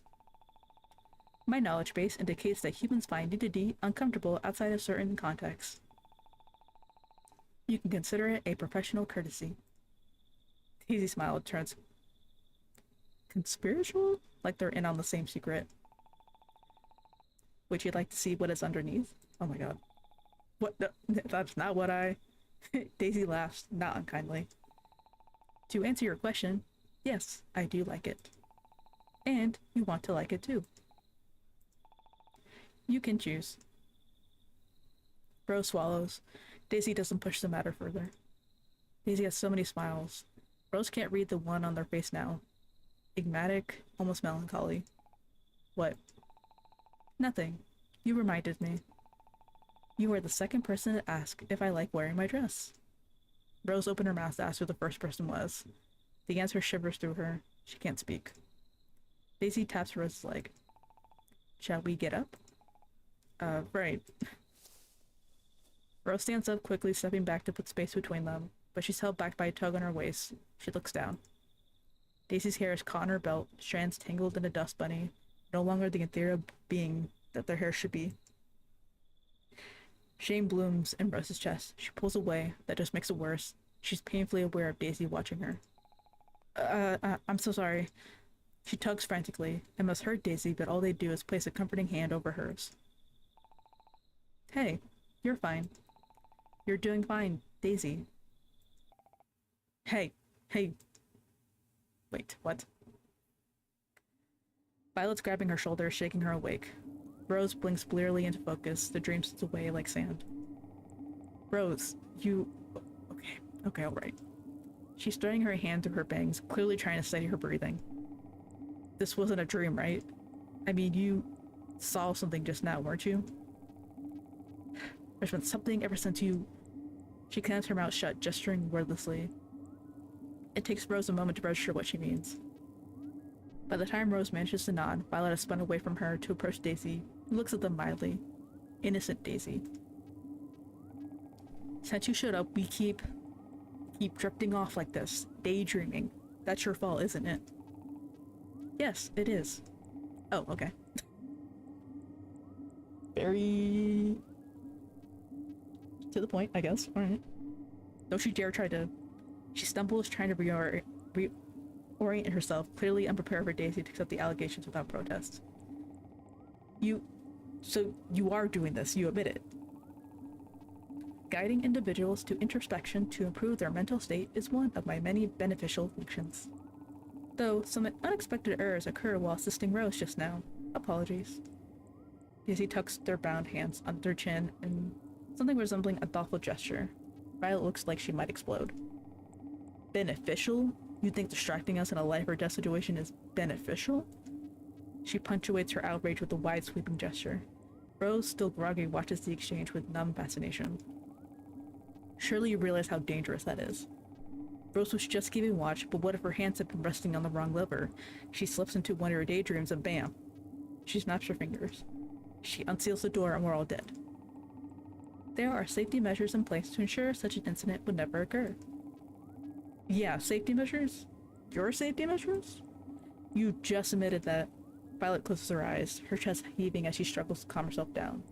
Daisy watches her patiently.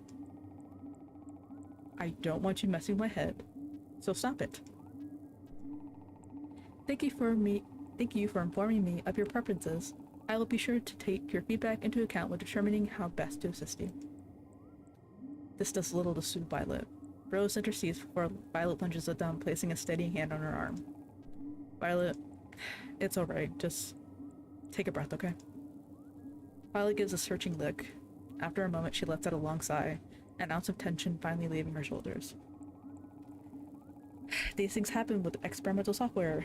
We've been through worse up here. Remember the incident with the food recycler? What we need is more important than a minor blip. We need food to live, and Daisy to diagnose whatever's going on with the heart. Violet's essential expression remains, but she breathes out another sigh. This is the best Rose is gonna get. Alright, but I don't want this happening again, understand? She directs this towards Daisy. Their fingers intertwine as they nod. If that is what you prefer. They sit calmly in the passenger's chair. Compared to Violet's barely suppressed turmoil, they are the picture of serenity.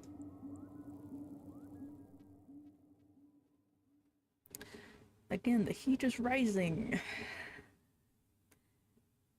They're a little over 1,600 kilometers in their journey when the rail cart can continue anymore. Oh my god. How big is the fucking moon? The tracks have been warped, not beyond repair, but certainly beyond use. The magnetic clamp strains to gain a foothold before giving up entirely, costing them precious minutes as they reconfigure the system to get moving again. Probably best that we don't push it much further. If we do, we run the risk of not being able to start it up again. We don't stand a chance of making it back without it. Rose appreciates her optimism. Thinking the cart means removing Daisy from their constraints. Not that they have been much of a use anyhow. Violet clicks her tongue annoyed, but doesn't say anything as Rose unties Daisy. Rose can see the "I told you so" in her eyes. Daisy wrings the tension out of her wrists. Does it? Oh, you said you don't feel any pain, right? I do not. They flick their wrists one more time before letting them rest to their side. Their skirt finally free from the wires billows out around them. It looks right, the way a wilted flower finally given water it does. Leaving the cart means donning their suits. Rose pulls them out of their containers, handing Violet to hers, and receiving a curt nod in return. Daisy peers at Rose changes, but doesn't comment. Hey, give her room. It's fine, they're just curious, right? Something shifts in Violet's expression. She turns away. Leans in. Oh, these are cute! Oh. I don't know how practical it is, but, you know, looks good. It's cool. As they finish, Daisy clasps her hands together. They lean over the air, letting the lack of gravity turn them. It is good to see that these remain in proper shape. May I voice a concern? Violet frowns, pulling her sleeve down. Of course. Daisy drifts closer, gaze tracking over Rose's suit. Rose, your suit does not fit you. Did something tear? No. It is in perfect condition. Violet scowls. Oh. Oh. They were sized and custom made for us, so it should fit her fine. Daisy's finger traces over the rim of Rose's skirt. Rose swallows and their fingers retract. It is not life-threatening, merely an observation. Violet sighs, but she looks at Rose's suit with new concern. How do you feel? She's not just asking about the suit. It's alright. Is it too loose, too tight? She moves closer. Rose can see her expression shift and the engineer move, like she's trying to find a fault in Rose's wiring, and she reaches out absently for Rose's shoulder, patting them down, checking for clearance and interference fit. At her touch, Rose is immediately alive, aflame. Violet looks up, meets Rose's gaze, and there's something in her eyes for a fleeting moment. Rose moves back immediately, burned, and looks away. Boiling kettle. Here's a stovetop. Rose isn't the quick study. Violet is, but she's finally starting to learn not to touch. It's not, I'm just aware of it, that's all. It's not a big deal, I can live with it. Let's go. Rose doesn't see the hurt that flickers across Violet's face. The real and sudden regret, but Daisy does. Fucking my fist, punch in the air. Yeah. Violet clicks on the radio in her helmet and she turns towards the door. Before they step outside, they hold down one of the buttons on the side of the suits. It takes a few sputtering seconds, but the rockets under her feet start up. At this step, if there isn't something holding the two of them back from the pressure, they'll likely crumple under the weight. Rose grips the side of the cart to stay stable. Violet follows her, one hand braced against the door. Ready? Mm-hmm.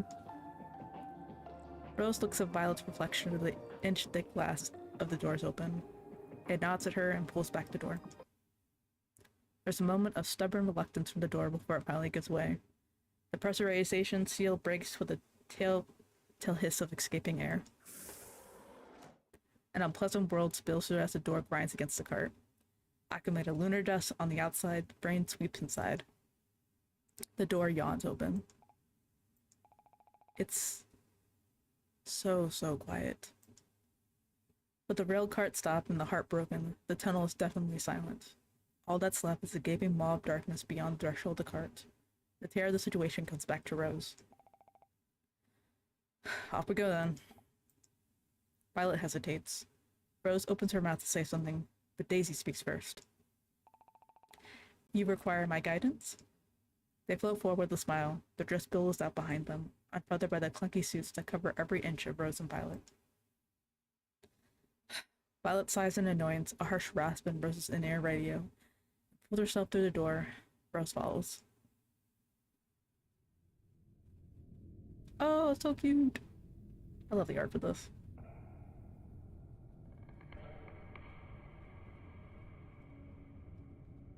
The path ahead is somehow darker than the sky that greeted Rose outside the satellite, illuminated by neither the heart nor the railcar's headlights. The inky darkness is broken only by the occasional flicker of damaged battery-powered bulbs and the flashlights attached to their seats. Even those felt more like a handicap with the shadows they cast, pulling at Rose's imagination. Beyond the few feet of visibility they managed to fight for, everything around them gets swallowed whole. With their senses limited, it's hard for Rose to discern how narrow the tunnel actually is. She could feel under her hand is the weave of lunar stone and wire that makes up the wall. All she can see are the faint forms of Violet's suit and Daisy's silhouette.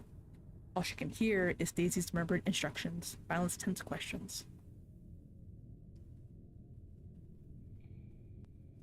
For all Rose knows, the restless space around her could be a cavernous expanse, reaching far above her. Sometimes, with only moments to spare, she catches her leg before it slams into the skeletal remains of some long dormant excavation tool.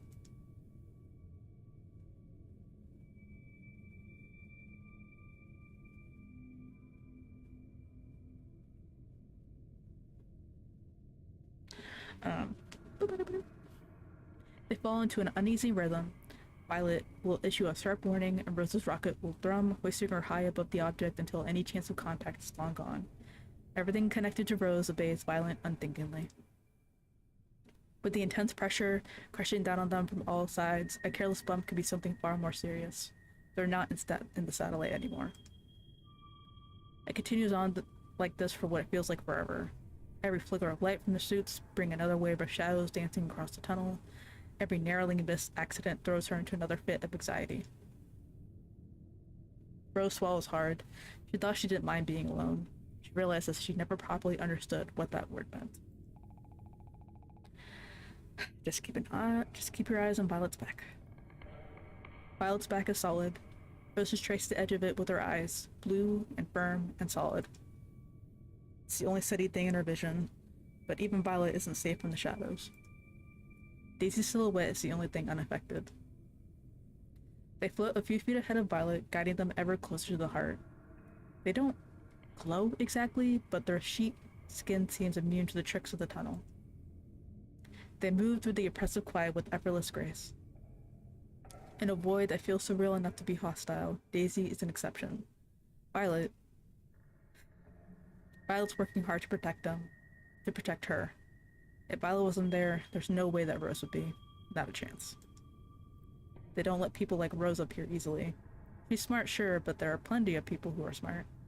Plenty of people who don't get lost in their own dreams. People who aren't so fallible. Violet's textbook perfect. Anxious maybe, but even her anxiety is by the books. The realization hits Rose with new clarity. They've been drifting out here for nearly a year, and the entire time Violet has been keeping them both alive. She is the solid ground beneath Rose's feet. She's the oxygen burn.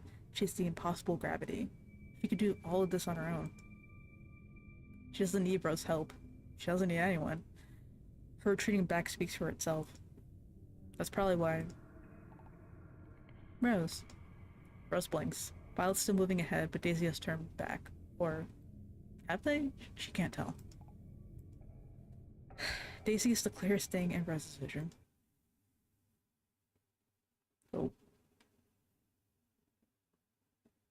They're sitting in one of the school stairwells, feet bare against the uneven aluminum tiles. This is Earth, but their dress still floats, forever beyond the pull of gravity.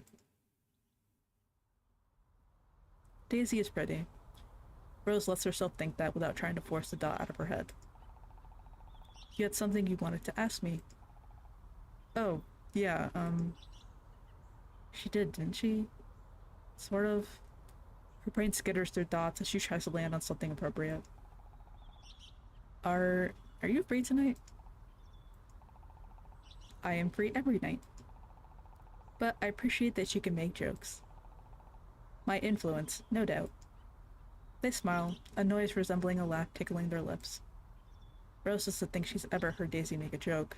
At least not intentionally? Sorry, Rose's hands fiddle with a strong, string-worn friendship bracelet. The sort you can either make yourself or buy overpriced on the web. Self-consciousness washes over her. It's hard to find the right words, I guess. I know what I want to say, but It is alright. I understand. You do? Of course. I understand everything about you. I built... Daisy blinks. Their expression doesn't change. Rose. I see how you look at me. They say it so kindly. They're trying to spare Rose's feelings. It makes her blush like the high schooler. High schooler? How old are high schoolers these days? She is. Well, it is alright. There's nothing to be ashamed of. What you are feeling is not abnormal. What am I feeling? The answer to that is anxiety. Rose is already well aware. She may feel guilty about over a multitude of things that she probably shouldn't, but her anxiety isn't one of them. But Daisy has a different answer. Jealousy. When someone makes you want something you do not think you can have. When someone makes you want to be something you do not think you can be. When someone makes you want to not be alone. They pause. Rose reels. But if I am wrong, all you have to do is tell me. I do not mind. I would prefer it, actually. Because it would be sad if I was right. It would be painful. Rose can't speak. The second she starts talking, she won't be able to stop herself. But it's weird, right? To want something from someone so different from you?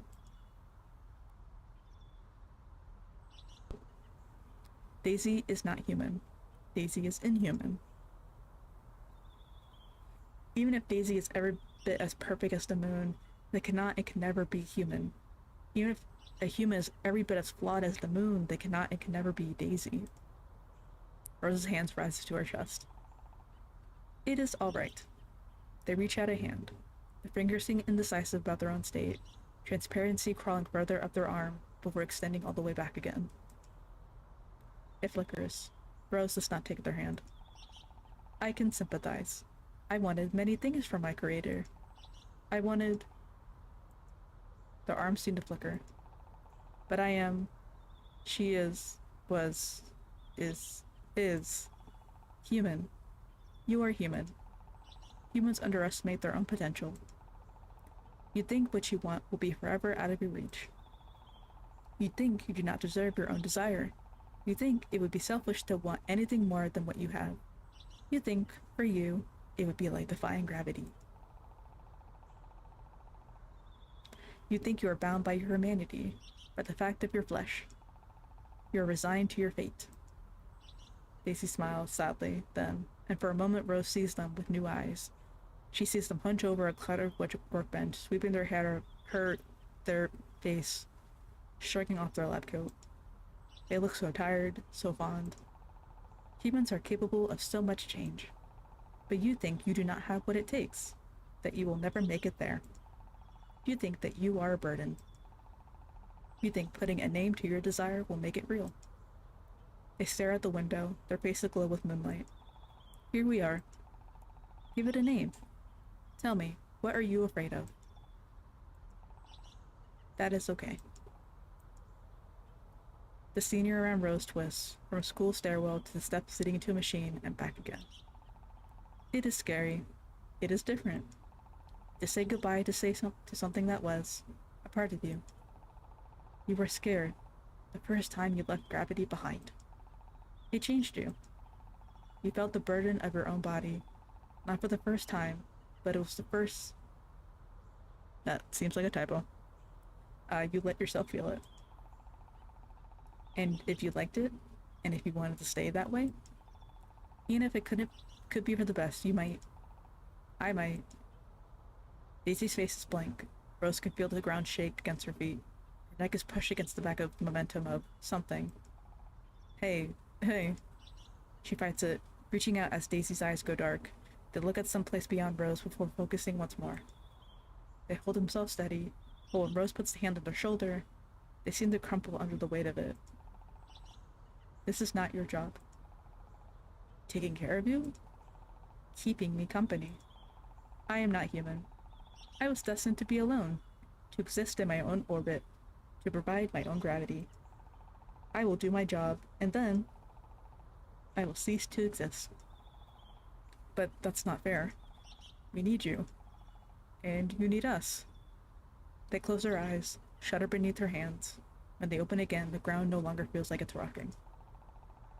Let me correct this. I'm sorry. Daisy's hands twist in her lap. They rise, towering over Rose in an instant. It is all Rose can do to not shrink away from Daisy's hands on her cheeks. Her fingers are so cold. Rose. Rose's vision splinters. Whoa. It does not shatter. It splits into... It fits small shards. Rose blinks and the shards flutter, baking into the celestial glow.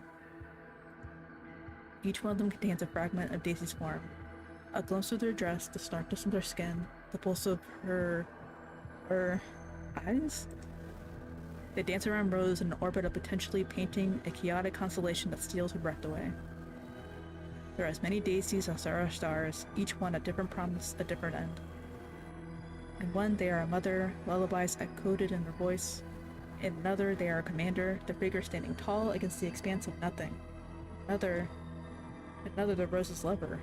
Their touches are intimate, their skin no longer cold and uncanny, but comforting, wrapped around against every fragment of loneliness Rose has ever known.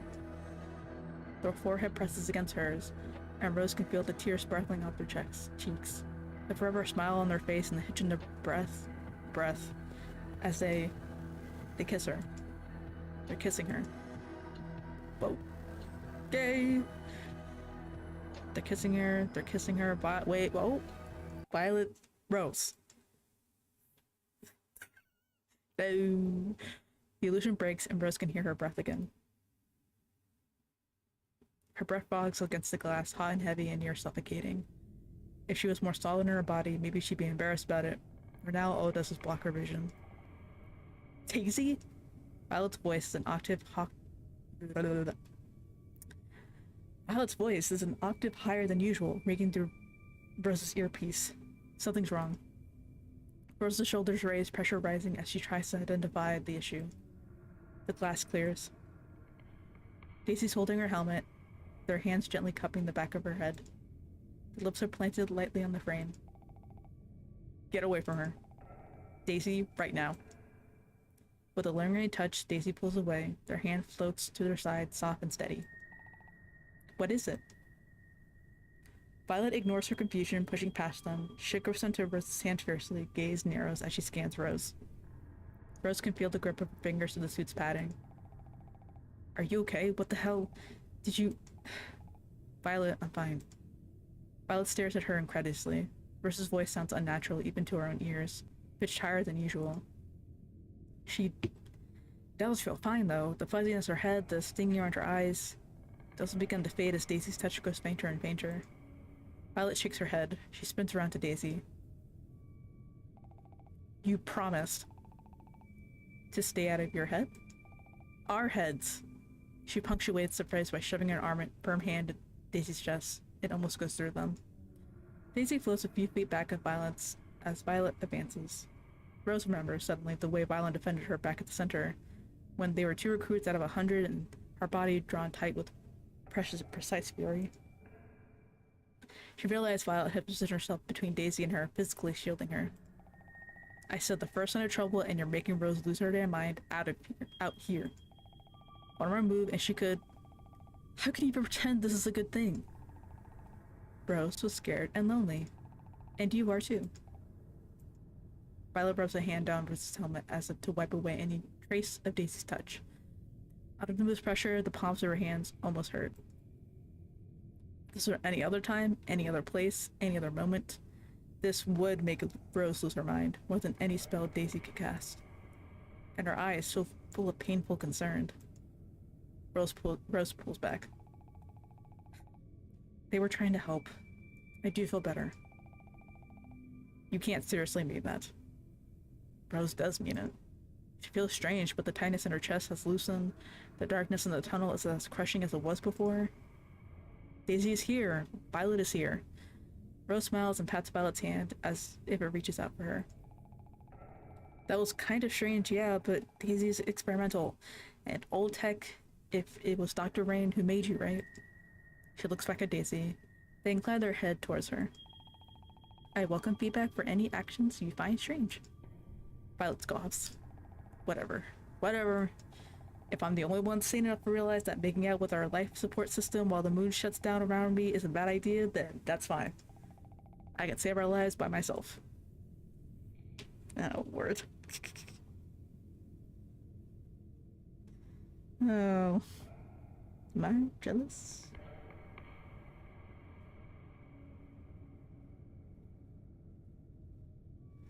Oh, Lord.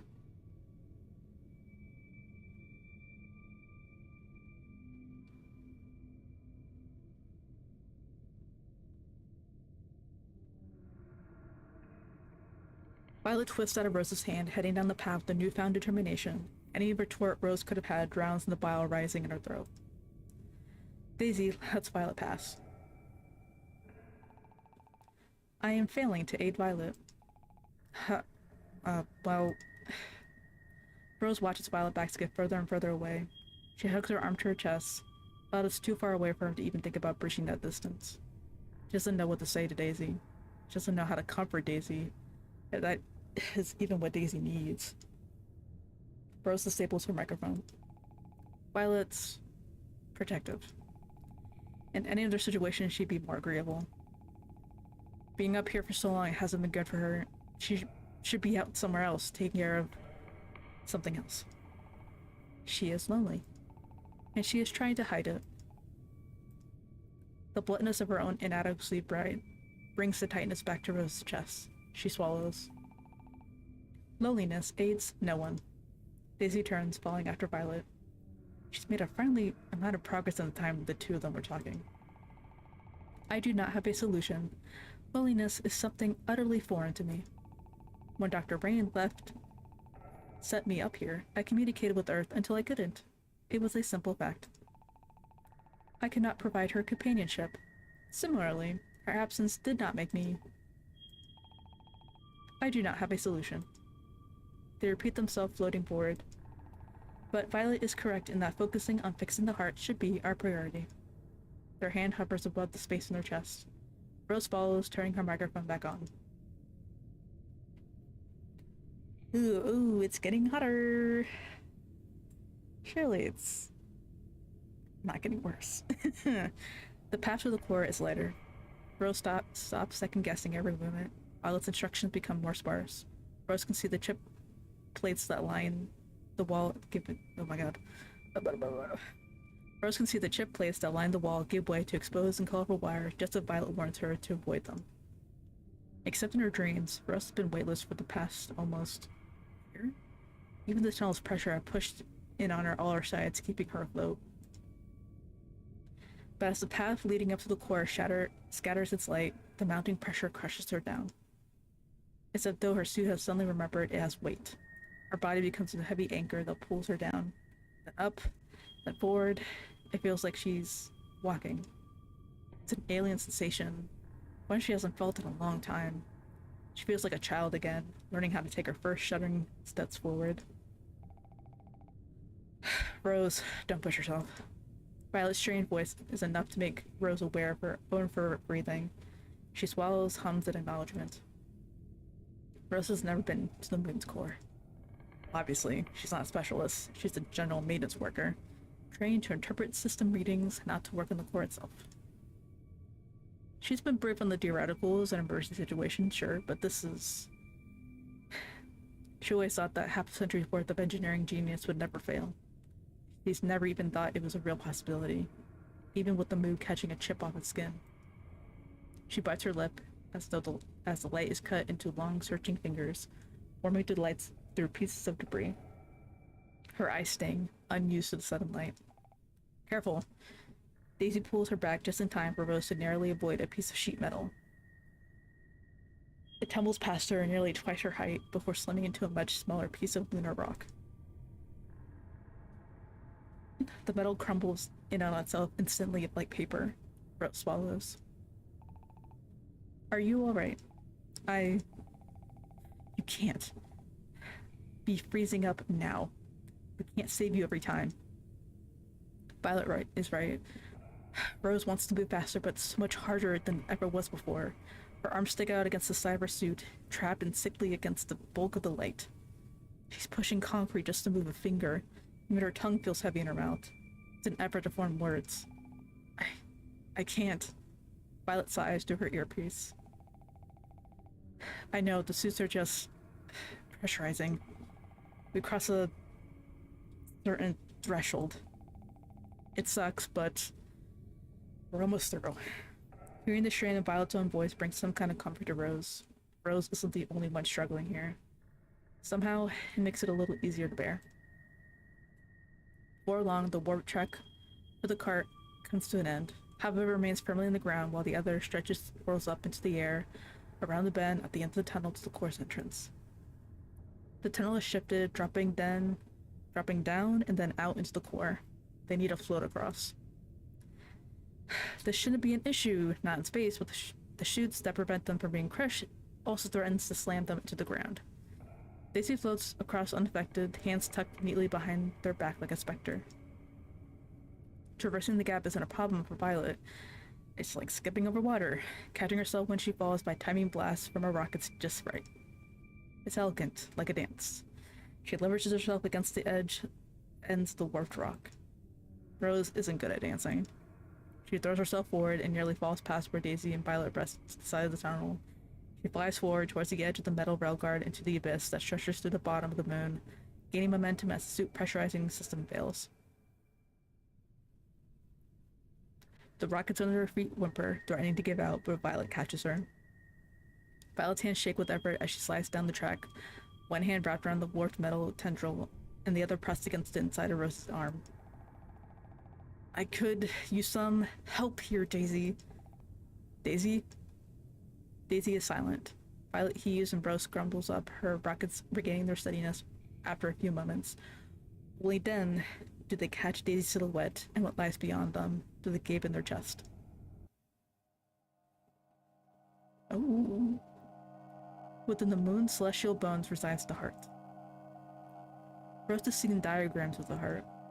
On paper, it looks similar to any other piece of intelligent technology, unless wires and circuit boards whirring to keep it alive, save from the scale of it. She probably couldn't pick it out from a scrap heap. That was then, this is now. The diagrams weren't even close. An intricate web of crisscrossing metal pathways, useful on Earth during its construction, but pointless now, led one's gaze up to the heart with wiry skeletal. It formed a pulsating network of veins and arteries, constructed for the very marrow of the moon's metallic body, reaching out towards the core. But none of them reach the heart. They all coil away before they get close. The heart is cradled in this network, the swirling debris only accentuating how plain it looks compared to everything else. It's a white hole against a painfully textured background. It's as if someone punched a hole through a photograph, an utter void of white. A silent and broken monarch. There's only one other place Rose has seen something so ethereal. Interesting. Daisy, is that yours? Daisy's gaze has not left the heart. Their expression remains the same as ever, a clinical smile and a vacant lack of distress. Yes. So you're broken. Violet's voice is dim from the pressure. Daisy doesn't have the presence to even hum in acknowledgement. I see. Yes, I am broken. In retrospect, it's obvious. The gaping hole in Daisy's chest. Given how humanoid they looked in every other aspect, it should have been plain to Rose that that wasn't normal. But Daisy hadn't mentioned it, and Violet hadn't either. Foolishly, Rose had assumed it was just how they're meant to be. Just like Rose has grown used to the hole in the moon, so too has Daisy grown used to the hole in their chest. You can only carry a scar for so long before it becomes just another part of your body. Daisy! Daisy flinches from Rose's hands, flickering. Their bodies translucent on uneven blotches.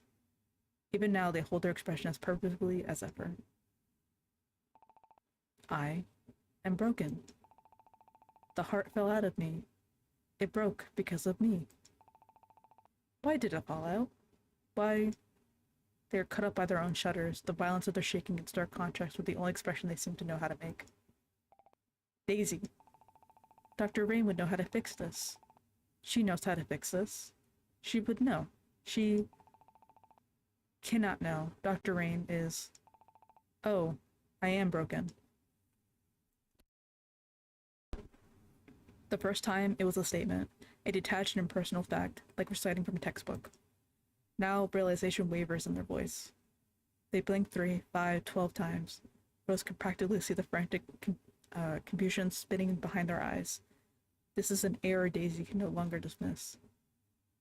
Rose thinks about reaching out, but before she's able to, she's pushed back. It's all she can do to hold on to Violet and not spiral down below again. Daisy's hair flutters, and they begin to rise. Now, the delicate, effortless control Daisy exercised over their surroundings is a blunt weapon. Whoa. Chunks of the moon and lost scraps of metal no longer drift aimlessly, swept up in the invisible current of Daisy's touch. Debris swirls around them, rapidly gaining speed. Violet quickly pushes them off the track's remains. She and Rose fall into one of the rails winding up to the heart. It groans beneath them, and the impact knocks the breath out of Rose's chest. Daisy! Her voice comes out as a croak. Daisy soaring above them, the eye of a gathering storm. Everything not attached to something in the core gathers around them. Even through their pursuit, Rose can hear the momentum of it all, like a swarm of flies. As she watches, the swarm begins to envelop Daisy. Their glowing white form is fragmented, caught between glimpses of swirling debris. It's a matrix of chaos. The core dances with shadows cast by the floatism. What? A complete transformation from the ethereal tapestry it has been mere moments beforehand. Daisy is impossibly far above them. Rose's back is pressed against a spindly metal walkway. Okay, let's take this slow, small steps. Rose's chest slows, its hammering its Violet words. That's right. Violet knows what to do. Rose breathes out, nodding tentatively. Good. Okay, if the heart's supposed to be in Daisy's chest, then... Her breath stutters. The moon's pressure is heavier still. Then... we just need to put it back. Simple as that. We float up, grab it, and get it to them. Got it? It's not that simple, and Violet knows it. But it's enough to ground Rose. Violet says it's simple. It must be simple. She nods and glances back at the heart. It sits above the chaos, just where it had been, somehow a neutral party to its own havoc. She rocks off her feet and pushes. Remembering how to jump is strange. Bend down, store power in your legs, push off. Like walking used to be. Like floating now is. Something that feels more awkward when you think about it. And impossible in these circumstances. Rose's fingers ache, pushing against the suit's depressurizing system, which in turn groans against the moon's presence. What should be saving their life is now only another barrier. This isn't working. She eases back to the ground. Daisy seems from far away, a speck of glowing white that blinks out of view as debris covers them. The only thing further is the heart at the other end of the core. Rose wonders if Daisy has enough control to keep the debris from hitting the heart. No, we are not giving up. Not as if Violet has any better luck. She keeps losing her balance, bracing herself against the railings that threaten to collapse under her grasp. Don't stop trying. We'll try, climbing up to the end of the pathways and jumping from there. We'll use the momentum to fall into the abyss. Violet falls quiet. She's thinking. When the moon crashed into the earth, it was Violet's thinking that kept them alive. She was the one who thought that detached the cumbersome transport hull to reorient the research distribution to focus on supplying them and them alone. It'd be no stretch to say that Rose owes her life to Violet. But Rose is thinking too. About sleepless nights spent waiting by the receiver, about tears fought back in dorm corridors, about holding each other to sleep, a ward against her crushing fear. Violet used to hold Rose all the way into her dreams, shielding her from against the cold, unforgiving vacuum of space. Rose thinks of how to get to the heart. It's funny. It looks so awfully close to how the moon had looked, peeking through their apartment window, small and white and perfectly round. Her constant companion, desperately out of reach. She recalls an earlier conversation with Daisy. Daisy, who has made to... no, who wants to help. Daisy, who knows what Rose wants. Daisy helping her patiently through her own realization. Daisy, who needs help. The least Rose can do is trust them. Rose reaches up to her suit. Violet catches on to what she's doing before she's touched her zipper. Don't you dare. Violet scolding her is nothing new. It always comes from a place of concern, a belief that Rose should know better. But Rose has never heard her sound like this before. It takes her a second to recognize the waver in her voice. Care. Violet, don't you dare take that suit off. Violet's thick gloves wrap around Rose's wrist, tight enough to hurt. Daisy will protect me. It's their job. Are you insane? You can't... Listen, Rose, we can still make it. We just need to try. I can help you. We know how the moon's pressure works. Our suits will kill us. Not as fast as not wearing them. Daisy might protect me. So now it's might? Rose falls silent. Violet tries to run her hand through her hair and stop by her helmet. Rose, please listen to me. This is literally suicide. I know you want to have faith in Daisy, I know, but you can't just jump on the first hand. Half plausible. No, it's not even a little plausible. It's a stupid idea, and you're going to get yourself killed. Do you have a better idea? We can barely stand. We can think of something. I just need time to think. We're running out of time. She gestures to the space around them. Pieces of debris smash into each other, splintering. So that's it. You're going to make me watch you. If you want to leave me so badly, then... Violet takes a shuddering breath. Just give me a second. Let me think of something. Her grip tightens and Rose can help but pull away. The motion is enough to send Violet, who has been resting her weight on her, careening, her balance lost. Her helmet bangs on the side of the railway and Rose winces. Violet, I want to do this. You want to kill yourself. Trust me, Rose. Please, Daisy wasn't protecting you before, and they're not going to start now. I know you're delusional about Daisy, but... do you really think that's it? She can't keep the incredulousness out of her own voice. Rose, if you trust me, if you care about me at all, you won't do this. You won't make me watch. Oh... I trust you, V. You know I do. I always have. I care about you. I love you. Violet blinks hard. Rose, but you're wrong about this. Daisy has helped me.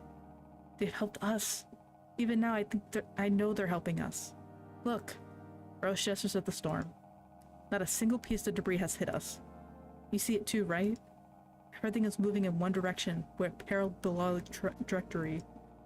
And the way the light is diffracting. When we restrained them, they trusted us. They didn't want us to kill them because they knew it would only hurt us. They trusted us. I want to trust them too. I want to help them. Rose takes a step back, then 3 more. The effort takes a balance on top of the railguard is infinitely harder, but she manages, keeping Violet in her sight the entire time. Wait, that's... Violet pulls herself up with one shaking hand, the other reaching desperately out towards Rose, but she's just out of reach. That's so cruel. That's so cruel, it's insane. You can't just say that, aren't... Her breath catches. Aren't you scared? The light, sure, but we don't know. You can't just...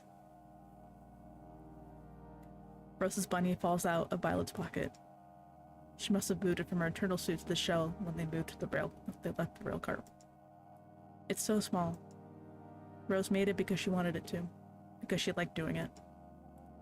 Pauses in the air for a moment before being swept into Daisy's swirling orbit.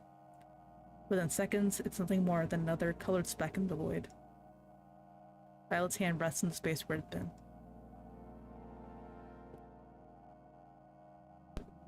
Yeah, I'm scared. Rose.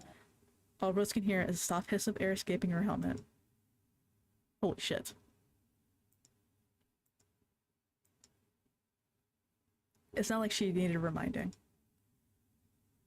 If you're exposed in space, you're dead. Common sense. The human body is so fragile, so resilient.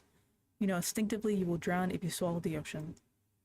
There are dozens of articles on the matter for curious little children too far from space to even comprehend how to be afraid of it. Blood frothing skin crystallization became unsafe to preserve the naivete that lets them appreciate illustrations of ballet dancers among the stars in picture books.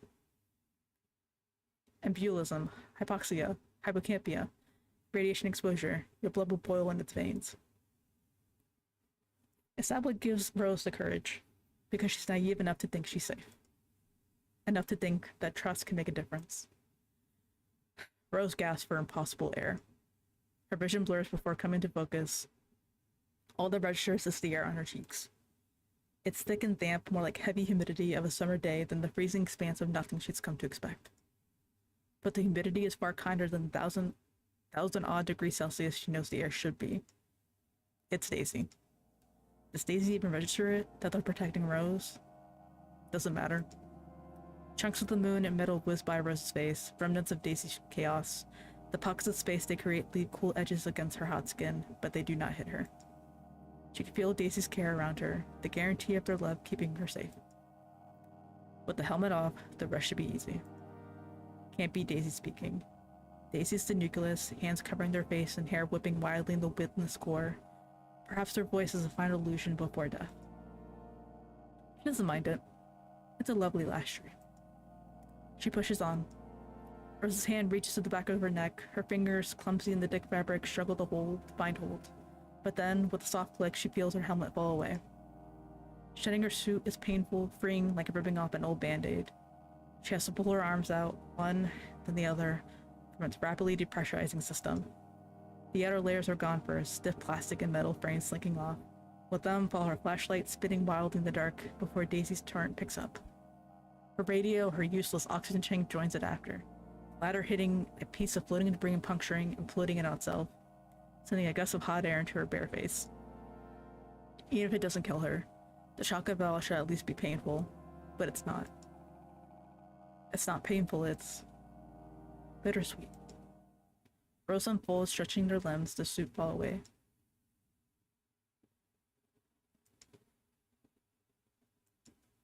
There's no wind in space to blow away the very first footprints left on the moon by the earliest explorers. When the sun is out, Rose looks out the satellite window. At a certain time, at a certain angle, the sun casts a shadow and Rose can make out the remnants of prints left behind. But though they seem permanent, they're not.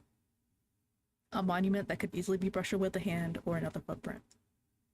As pretty as they look, there's nothing protecting them from a better imprint. Rose opens their eyes and brushes it all away. They catch a reflection in their helmet as it floats away, stares back at them, their face warped and fish-dyed, is wet. Then the helmet turns, showing them nothing, but it's still a plastic backside. When the heart first stopped, Rose thought they knew genuine silence, but there has still been the clank of metal shifting, the dumb hum of oxygen systems running a backup. What they hear now is still not true quiet, but the debris spinning around silently is jarring. They see Violet out of the corner of their eye. She's screaming, or maybe she's in shock. It hurts to see her like this. But Rose doesn't hear her. They have more important things to focus on. The amount of control Rose has over their own body is foreign. It takes them where they need to go. It feels like shedding a great weight. Debris parts for them as they glide smoothly to the heart. They skip over the gap between the end of the walkways and the heart like it's nothing. When they glance down, they can make out the bottom of the coarse, shadowy dust with their bare eyes. No fear leaps in their chests. Daisy will not let them fall. It doesn't take long to reach the heart. Up close, the heart is small. It's made of the same stuff Daisy is, white and emanating a soft glow. Unlike Daisy, however, it is not clean-cut. What had appeared to be a perfect sphere was afar and covered with cut wires and dull bumps. Drops of fluid leak out and dribbles falling upwards. Not falling, torn out. Rose reaches out like the rest of Daisy. It's cool to the touch. They need to untangle it. Good thing they're good with their hands. Rose knows they're good at this. They trust their body, their fingertips, and they begin. Each motion is deliberate, their fingers navigating the web dexterously without the cumbersome gloves off their stuff. But the heart is not easily freed. The anxiety that they shed with the suit returns, creeping through their chests. They pinch too hard and one of the wires falls to dust under their grip, trickling down to the heart before stopping just short. It broke once. It can be broken again. They breathe through their nose and try again, form another end, tracing the wires from their sources, untangling the snarl. Violet was wrong. It could never be that simple. It's just that there are so many knots, the heart is so stubborn. Daisy can't help them with this. Rose feels humiliation sting their cheeks as desperation starts to grip them. What if they hurt Daisy? Now you second guess yourself?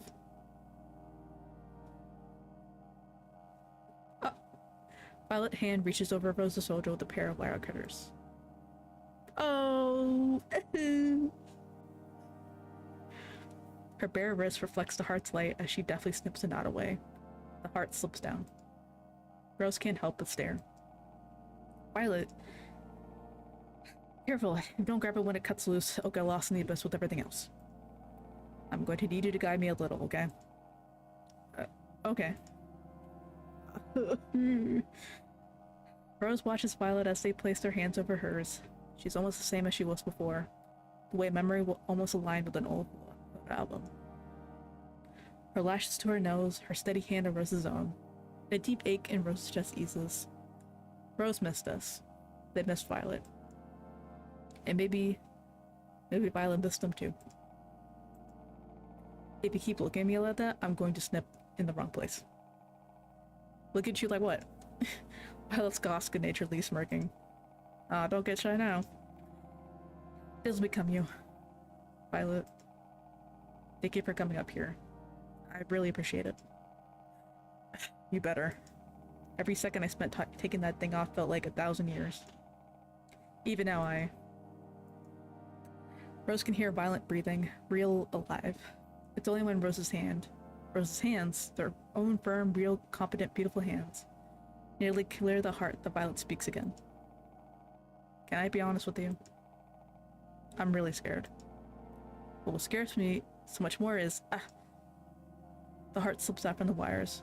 Rose yelps, it floats dangerously close to a rapidly spinning chunk of guardrail before veering off course.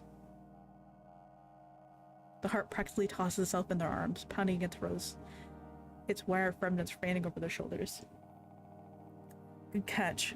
Are you alright? Rose? Yeah, sorry. I'm just really happy you trusted me. Violet clicks her tongue. Rose can hear its echo above the swirling debris. Say that for when this is all over. Daisy's chest is still empty. So you do care, huh? Violet looks at Rose incredulously. Well, yeah, I care about not dying. Uh-huh. Rose reaches out a hand to Violet and she takes it. Their hands fit snugly together. They push forward into the storm. Rose doesn't even feel the need to brace for impact. The whirlpool of jet steam around Daisy parts for the two, like a sea, closing around them once they pass. Daisy's whirlpool past Rose's ears, distorted cymbals that hum rather than clang. The bubble has grown rapidly since it first formed, now not just picking up pieces of loose debris, but ripping off anchored components. It's thick and bearing down on them from all sides. They can't see Daisy. Daisy!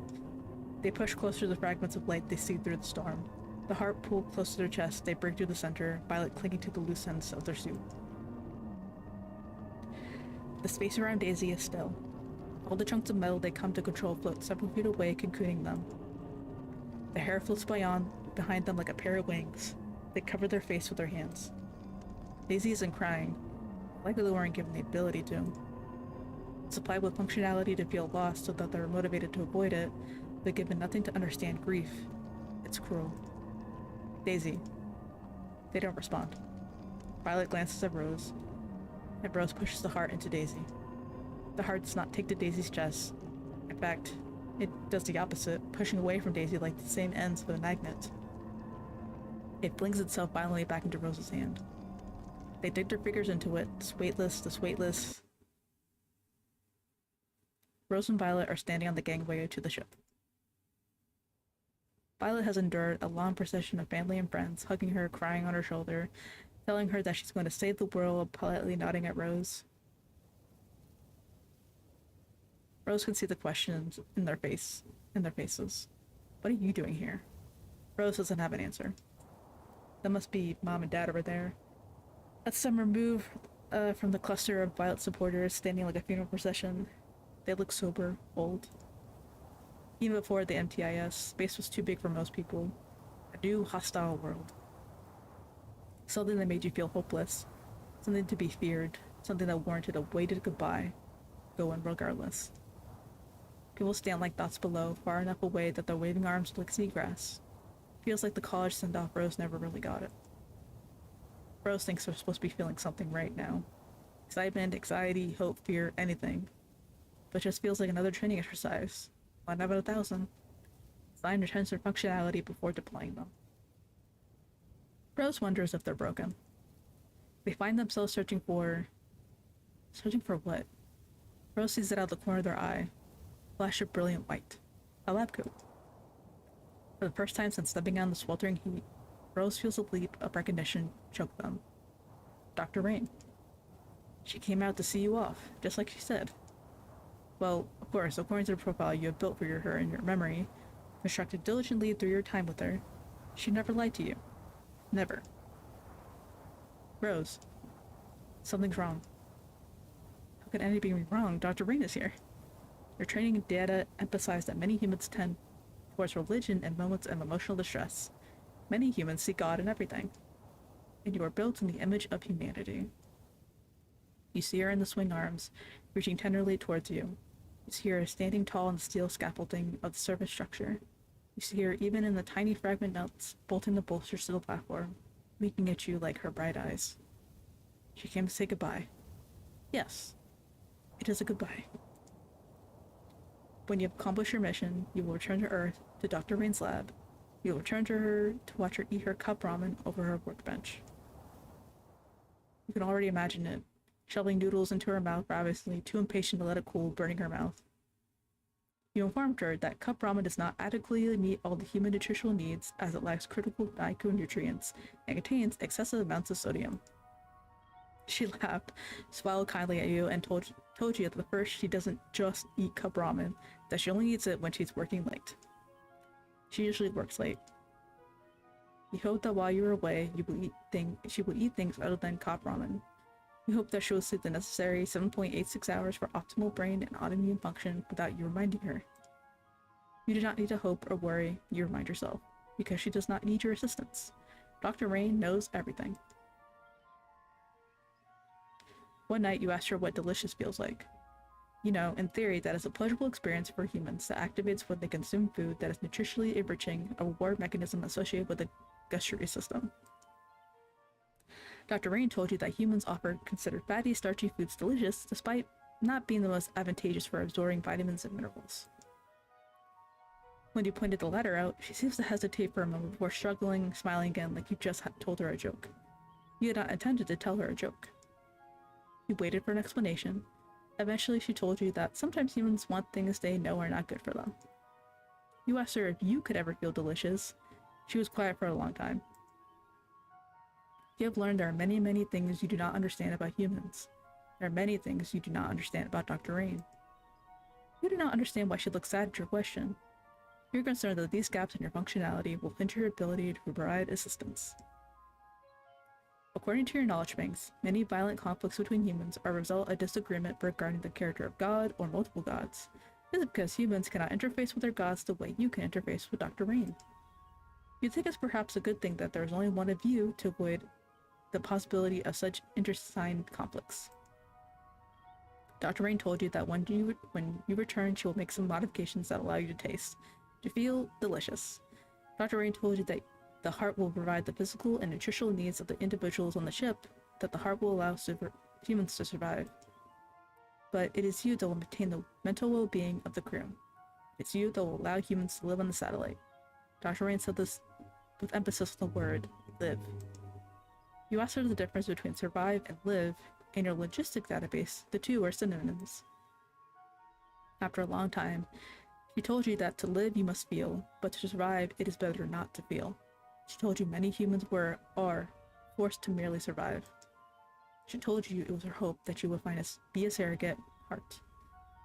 At your puzzled expression, she clarified that she did not mean that you would simply provide cardiac and life support and functionality, but you would help humans to feel. You did not understand this. According to your knowledge, big feelings and neurophysical processes are conducted entirely in your brain and not the heart. You wanted to ask her about it, but it was late, and you could see her head drooping down onto her workbench. She kept the lab cold so the adhesive would set faster. You brought her a heat blanket, draped it over her shoulders. You had known that you would not see her again for decades, that you would not see her again before she rose. You never asked her. You should ask her when you get back. Dr. Rain knows everything. Knew everything. Knows everything. Down below, there's a sea of white. All Dr. Rain, and you can see the glint of her glasses. She is here, was here, was here, was here. Someone grabs your shoulder so hard they hurt. Hurt. It cannot hurt. You do not have pain receptors. You do not have a human brain with the capacity to feel hurt or to feel delicious, or to feel when feeling is not appropriate for the context of your mission. You cannot feel. You cannot understand the hands on your shoulder. You cannot understand that Dr. Rain was. You cannot. Rose, look at me, please. Rose takes a desperate, gasping breath like they just surfaced from water.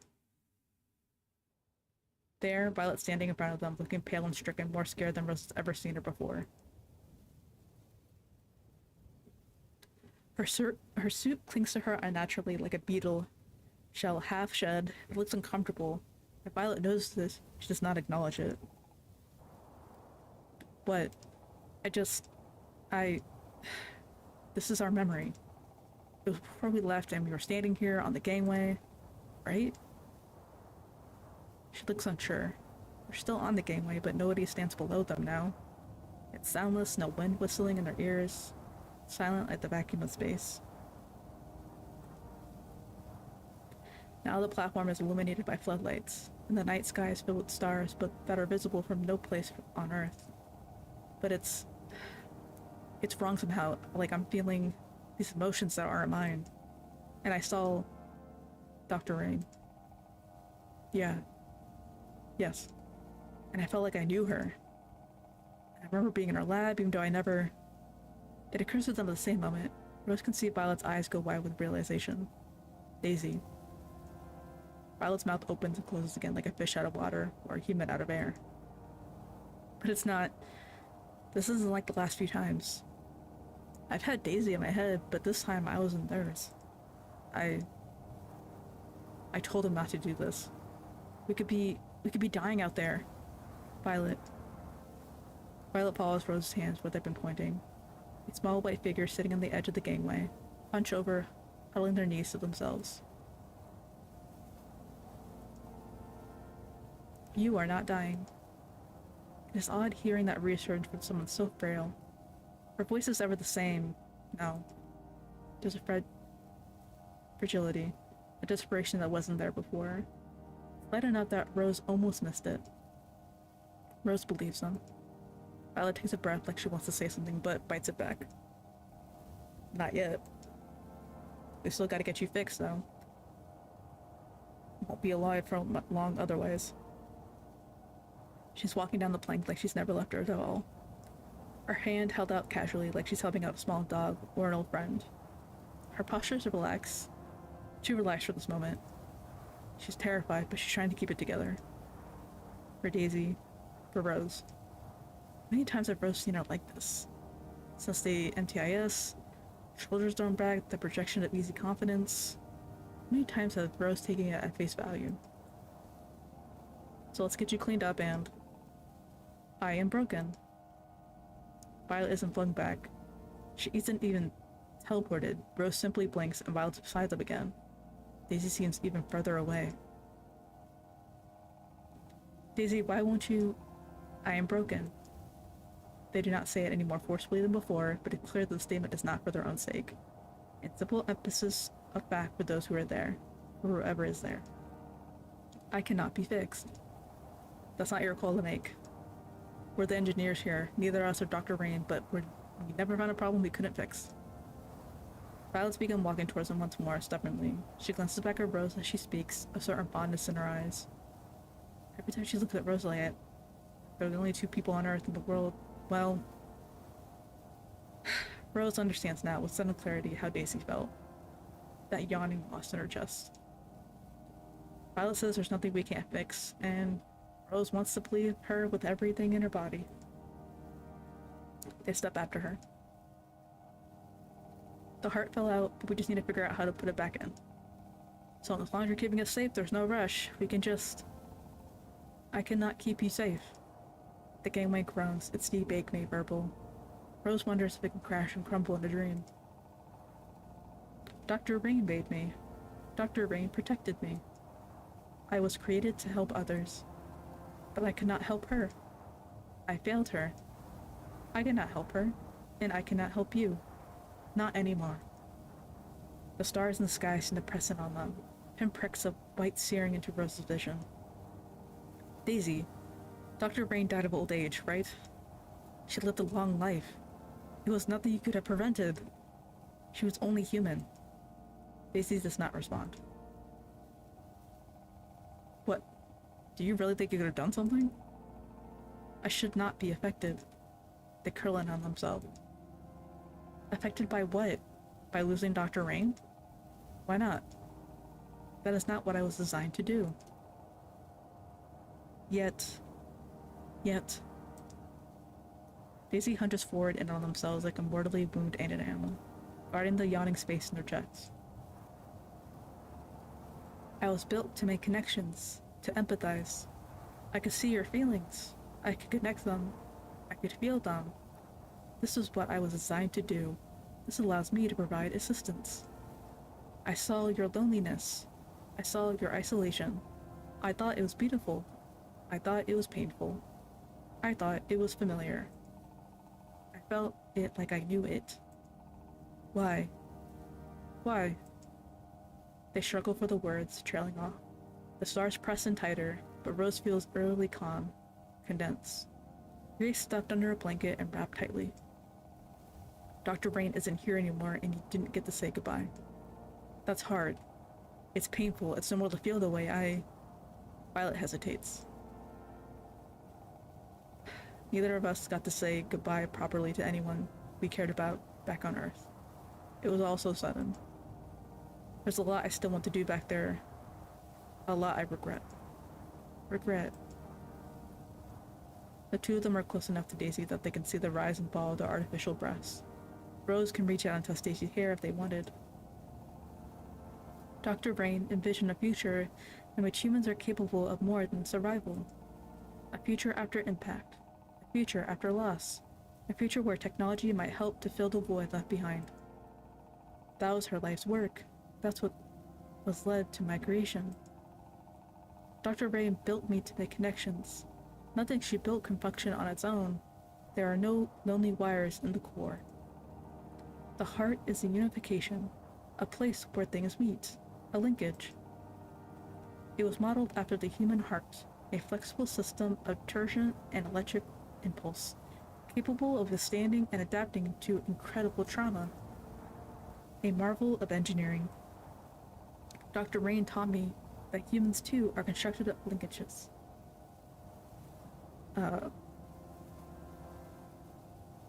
Replicating motion. These connections form the basis for all complex motion, and the core and the heart approximate these connections. When a component is rejected, the effects are catastrophic. The MTIS was an example of this, a satellite orbiting too close. My voice is dying, oh my god. Oh my god, okay. Many human diseases stem from this, an intrusion and a rejection. The system attacks a foreign body. It registers that it does not belong, a problem with many prosthetics and transplants. But those intrusions are necessary. It's one of the first things you learn in systems engineering. No system lasts forever, not on its own, biological or mechanical. I am Dr. Rain's creation. Dr. Rain loved Earth, loved the beauty of its biological systems. Even if those systems cannot last forever, even if the system's lives are so vanishingly brief. Perhaps with the right intervention. Daisy's grip tightens around their shoulders, flickering fingers pushing indents into the surface. Daisy cannot feel pain, but Rose winces regardless. They feel it. Daisy's brain regret, their lonely dedication.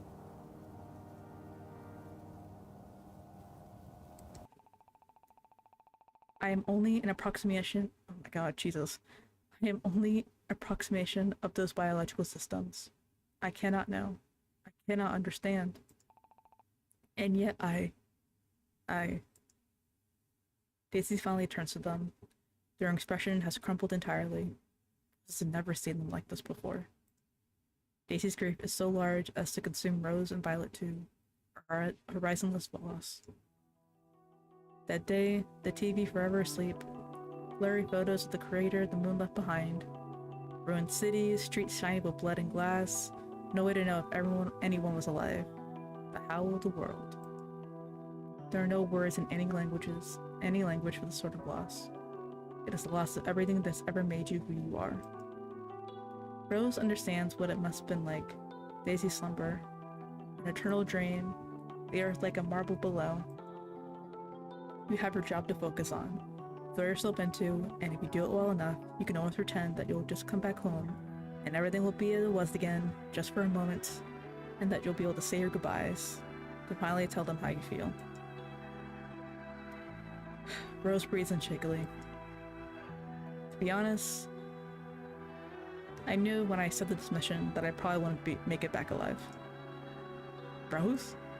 Violet sounds hoarse, shaken. It's an awful sound. And I was okay with that. I didn't want to go back. It's funny. After you lose someone, how you remember all the things you ever wanted to say. I just wanted to keep running away. I just wanted a place where I could think, where none of it could reach me. We can't change directions easily in zero-G. You can't look back. It's the most Rose has ever said in front of Violet about this. They don't really talk about MTIS. The broadcast did the talking for them. So this whole time we've been up there, you thought we wouldn't survive, that we would never return to Earth? Violet's voice is still shaky, but the fear in her eyes is buried under fury now. Anger is a good look on Violet. As long as she holds onto that anger Rose thinks, she'll make it back. No, you would. I wouldn't. You remember when we got chosen? It was on Dr. Rain's birthday. I just knew that was it. It didn't seem like anything else could happen afterwards. Realization dawns slowly on Violet's face. Daisy's head lifts. Birthday? They say it so quietly it almost gets lost in the heavy press and silence around them. Is that why you took off your suit? This wasn't about trust at all, you just didn't care if you lived or not. And that's why you told me that you loved me all those months ago? I fucking knew it. Isn't that right? Ooh. Stars sing with Violet's anger, echoing it around the emptiness of the dream. Her hands spasm at her sides. For a second, it looks like she might punch Rose. That's not it at all. Her voice cracks. It doesn't reach Violet, who laughs sardonically, clutching at the stuck shed of her suit. Even if his dream, it dangles at her legs. What do you lie for then? Guilt? Sorry, am I getting in the way of your suicide mission? Hell, this whole time have you even wanted to go home? Figured you have one last fling before you shed your mortal coil, cross that one off the bucket list? You thought you wanted this to be our last mission together? Why wouldn't it be? Violet steps back as if she's been slapped. Violet, you know you're capable of so much more than this. When you get back, you can have any assignment you want. Even before, you could have done anything. You could have gone anywhere. I know about the assignments you turned down. You're better than this. Than the moon. You're too smart to waste your time fixing old, obsolete tech. I took off my suit because I trusted Daisy. because I trusted you to find your way back to Earth. I thought if I could just make sure Violet lives, I would do anything. Ever since I met you, I would have done anything. V, I wanted to take the suit off my whole life. Don't call me V. You'd be so selfish sometimes, Rose, you know that? I've never met someone as cool as you. Rose blinks, feels tears burn in her eyes. They thought they were prepared to hear this. I wasn't trying to. That just makes it worse. You keep saying I'm so smart, not smart enough to make my own decisions, apparently. You've made your decision. Back then when I told you I loved you, you told me... I told you that it wasn't the time. I let it laugh suddenly. You can be so dumb sometimes, Rose. I meant, don't get me wrong, you're smarter than I am in a lot of ways. So, you knew I turned those other assignments to go up here. And you knew I wasn't, like, super in love with the moon, not the way you are, at least. And you're right, the tech isn't cutting edge. She nods at Daisy. No offense. But if it was your dream to go there, if it was your dream to sit on our crappy bunk beds and eat our cup ramen together, I would have spent a year up there too. What does that tell you, Rose? Oh God. Listen, I was so angry at Daisy and at you, I couldn't figure out why you trusted them, but not me. A whole year together and suddenly they show up and you trusted them more than you ever trusted me. I was jealous. Violet takes a shuddering breath.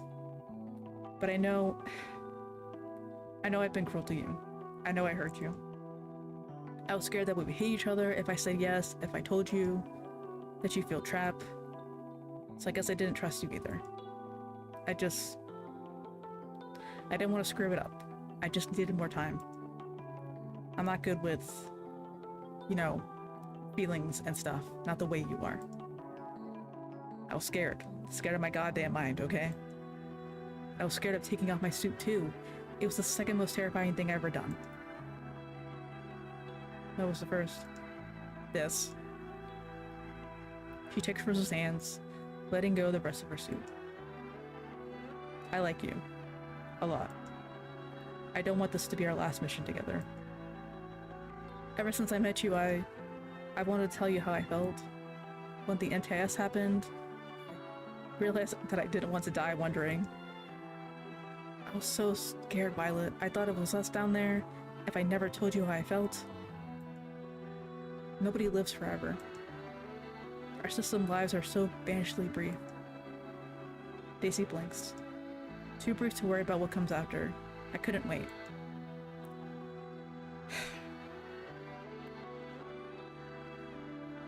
Listening to that broadcast, I thought, I don't know what's coming after. I didn't care what's coming after. If it goes on, great. If it ends, fine. I love you right now. You're so... That's right. They've been so quiet that Rose practically forgot they were there. Now Daisy stands wide-eyed and calm, the voice is soft, almost a whisper. It was her birthday. That's how I knew. Every year on her birthday, I sent her a message. Happy birthday. And then she sends, thank you back. But this time, something was different, and I woke up. And she was gone. Daisy folds her hand neatly in front of them. Dr. Rain is not here, but you two are. I want to live with you two right now. I want to wish you two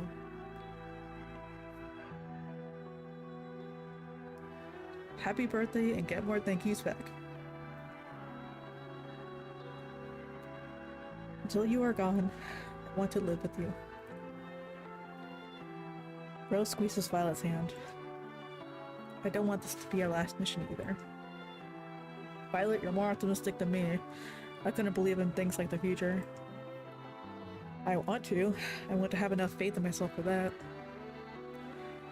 But for now, can't I believe in you two? Violet's brow furrows. I'm sorry. You took every suit because I did. I didn't want to push you. I never want to push you, Violet. And I didn't want to leave you behind. Violet's fingers curl around Rose's. But I will, or you will, eventually. I know that. But for now, they pick up Daisy's hands, unfolding it gently. The hostility and the chaos from earlier still lingers, orbiting them, but here they are safe. They are together. Rose holds onto both of them stubbornly, selfishly. Something in their chest finally clicks into place. The earth needs the moon. The moon's pull brings in the tides, the cool breeze through the window. Maybe its orbit has changed, but there are no lonely wires in the core, right? Daisy looks at Rose. Their eyes are big, wide, and bright. Stars and debris rain out of the sky. The dream shatters. Rose is next to Violet again. Rose is in front of Daisy again. Daisy's hands still cover their face as the whirlwind around them gives up the ghost, stopping their current to simply drift aimlessly. All Rose can hear is the sound of their breath as the heart begins to take. It follows into Daisy, a white so unworn that Rose can't make out a single shadow. Limp wires spring back into life, snaking into Daisy's chest to form mechanical veins. They hum with energy, pulsing as electricity flows through it once more. It grows so hot that Rose needs to pull their hands away, so bright that they need to squint against it. They can see Daisy smiling. The heart melts as if it had never been away from Daisy. Falling back into them seems to dissipate as Daisy finally looks up at them. There's a shininess in their eyes, a substitute for a wetness that can't be there. Daisy's chest is a beacon birthed into a machine. Its glow ebbs and flows in a familiar rhythm, the rhythm of Rose's days back in the satellite. Then, as though an unseen conductor has raised their baton, the moon's sympathy begins. One by one, the systems come back online. The quiet hum, electricity, the riot of scrap around them falls away, echoing down in the core's abyss like a torrential downpour, and everything is at rest. The core is not silent in the literal sense, filled with the ambient noise Rose can hear from the satellite. And the heart beats. A sigh escapes Rose, not one of tension, relieved, or anxiety, but of pure contentment. Like the cup of eating tea they hadn't had in a year. The noise washes over them like a wave of calm. It resonates through the chamber. This isn't the silence of the dead or dormant. This is the noise of the living. I am.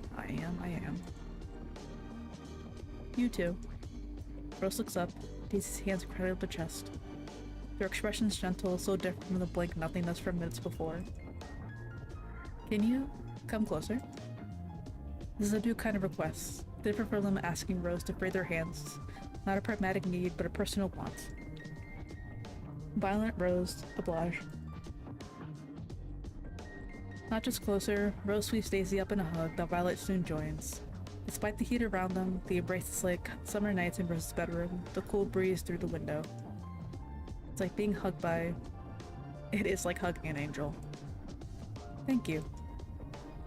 Thank you, thank you, thank you. Geez, your voice cortex broken too or something? No, Don't worry, I'm giving you a hard time. She's glad you're alright. We're glad that you're alright. The ends of Daisy hairs tickle Rose's cheeks. The air static crackles like rain in a window. It must have been hard. I mean, honestly, it wasn't really. Rose frowns. Violet clears her throat. Okay, fine, making me say it again. Taking it off was scary. Taking that leap was scary.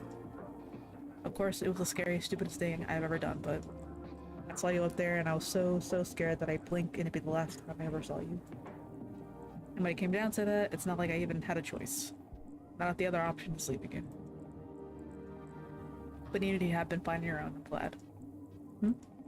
I'm glad I stepped out.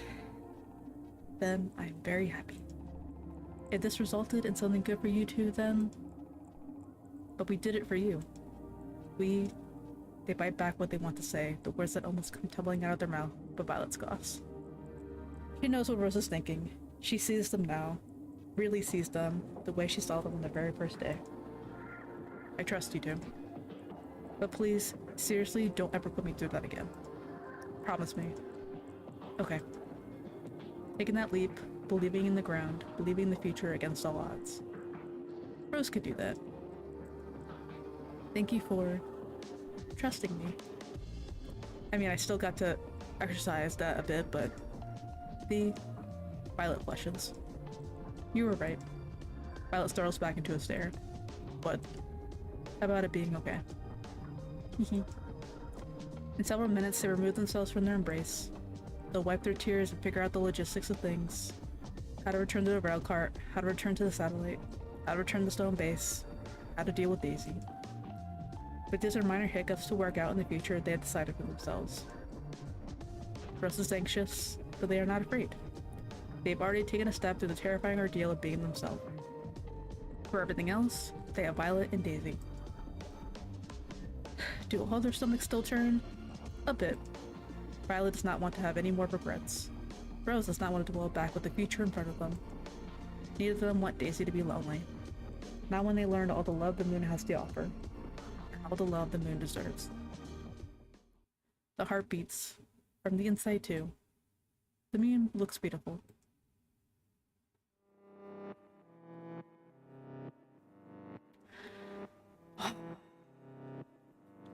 It almost got me. Oh.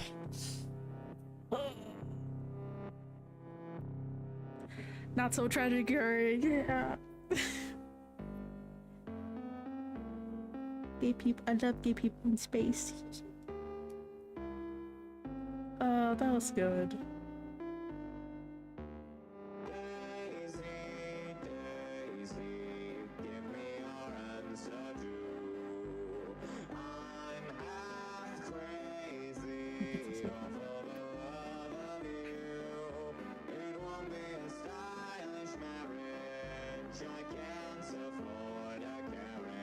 Oh,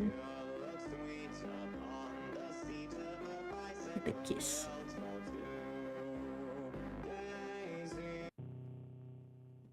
Oh, that was good.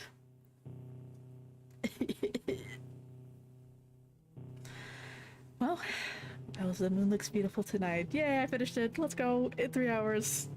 Yes. Oh, it's cute. I will recommend this to my friends. Yeah, well, The Moon Looks Beautiful Tonight. Good end stream there.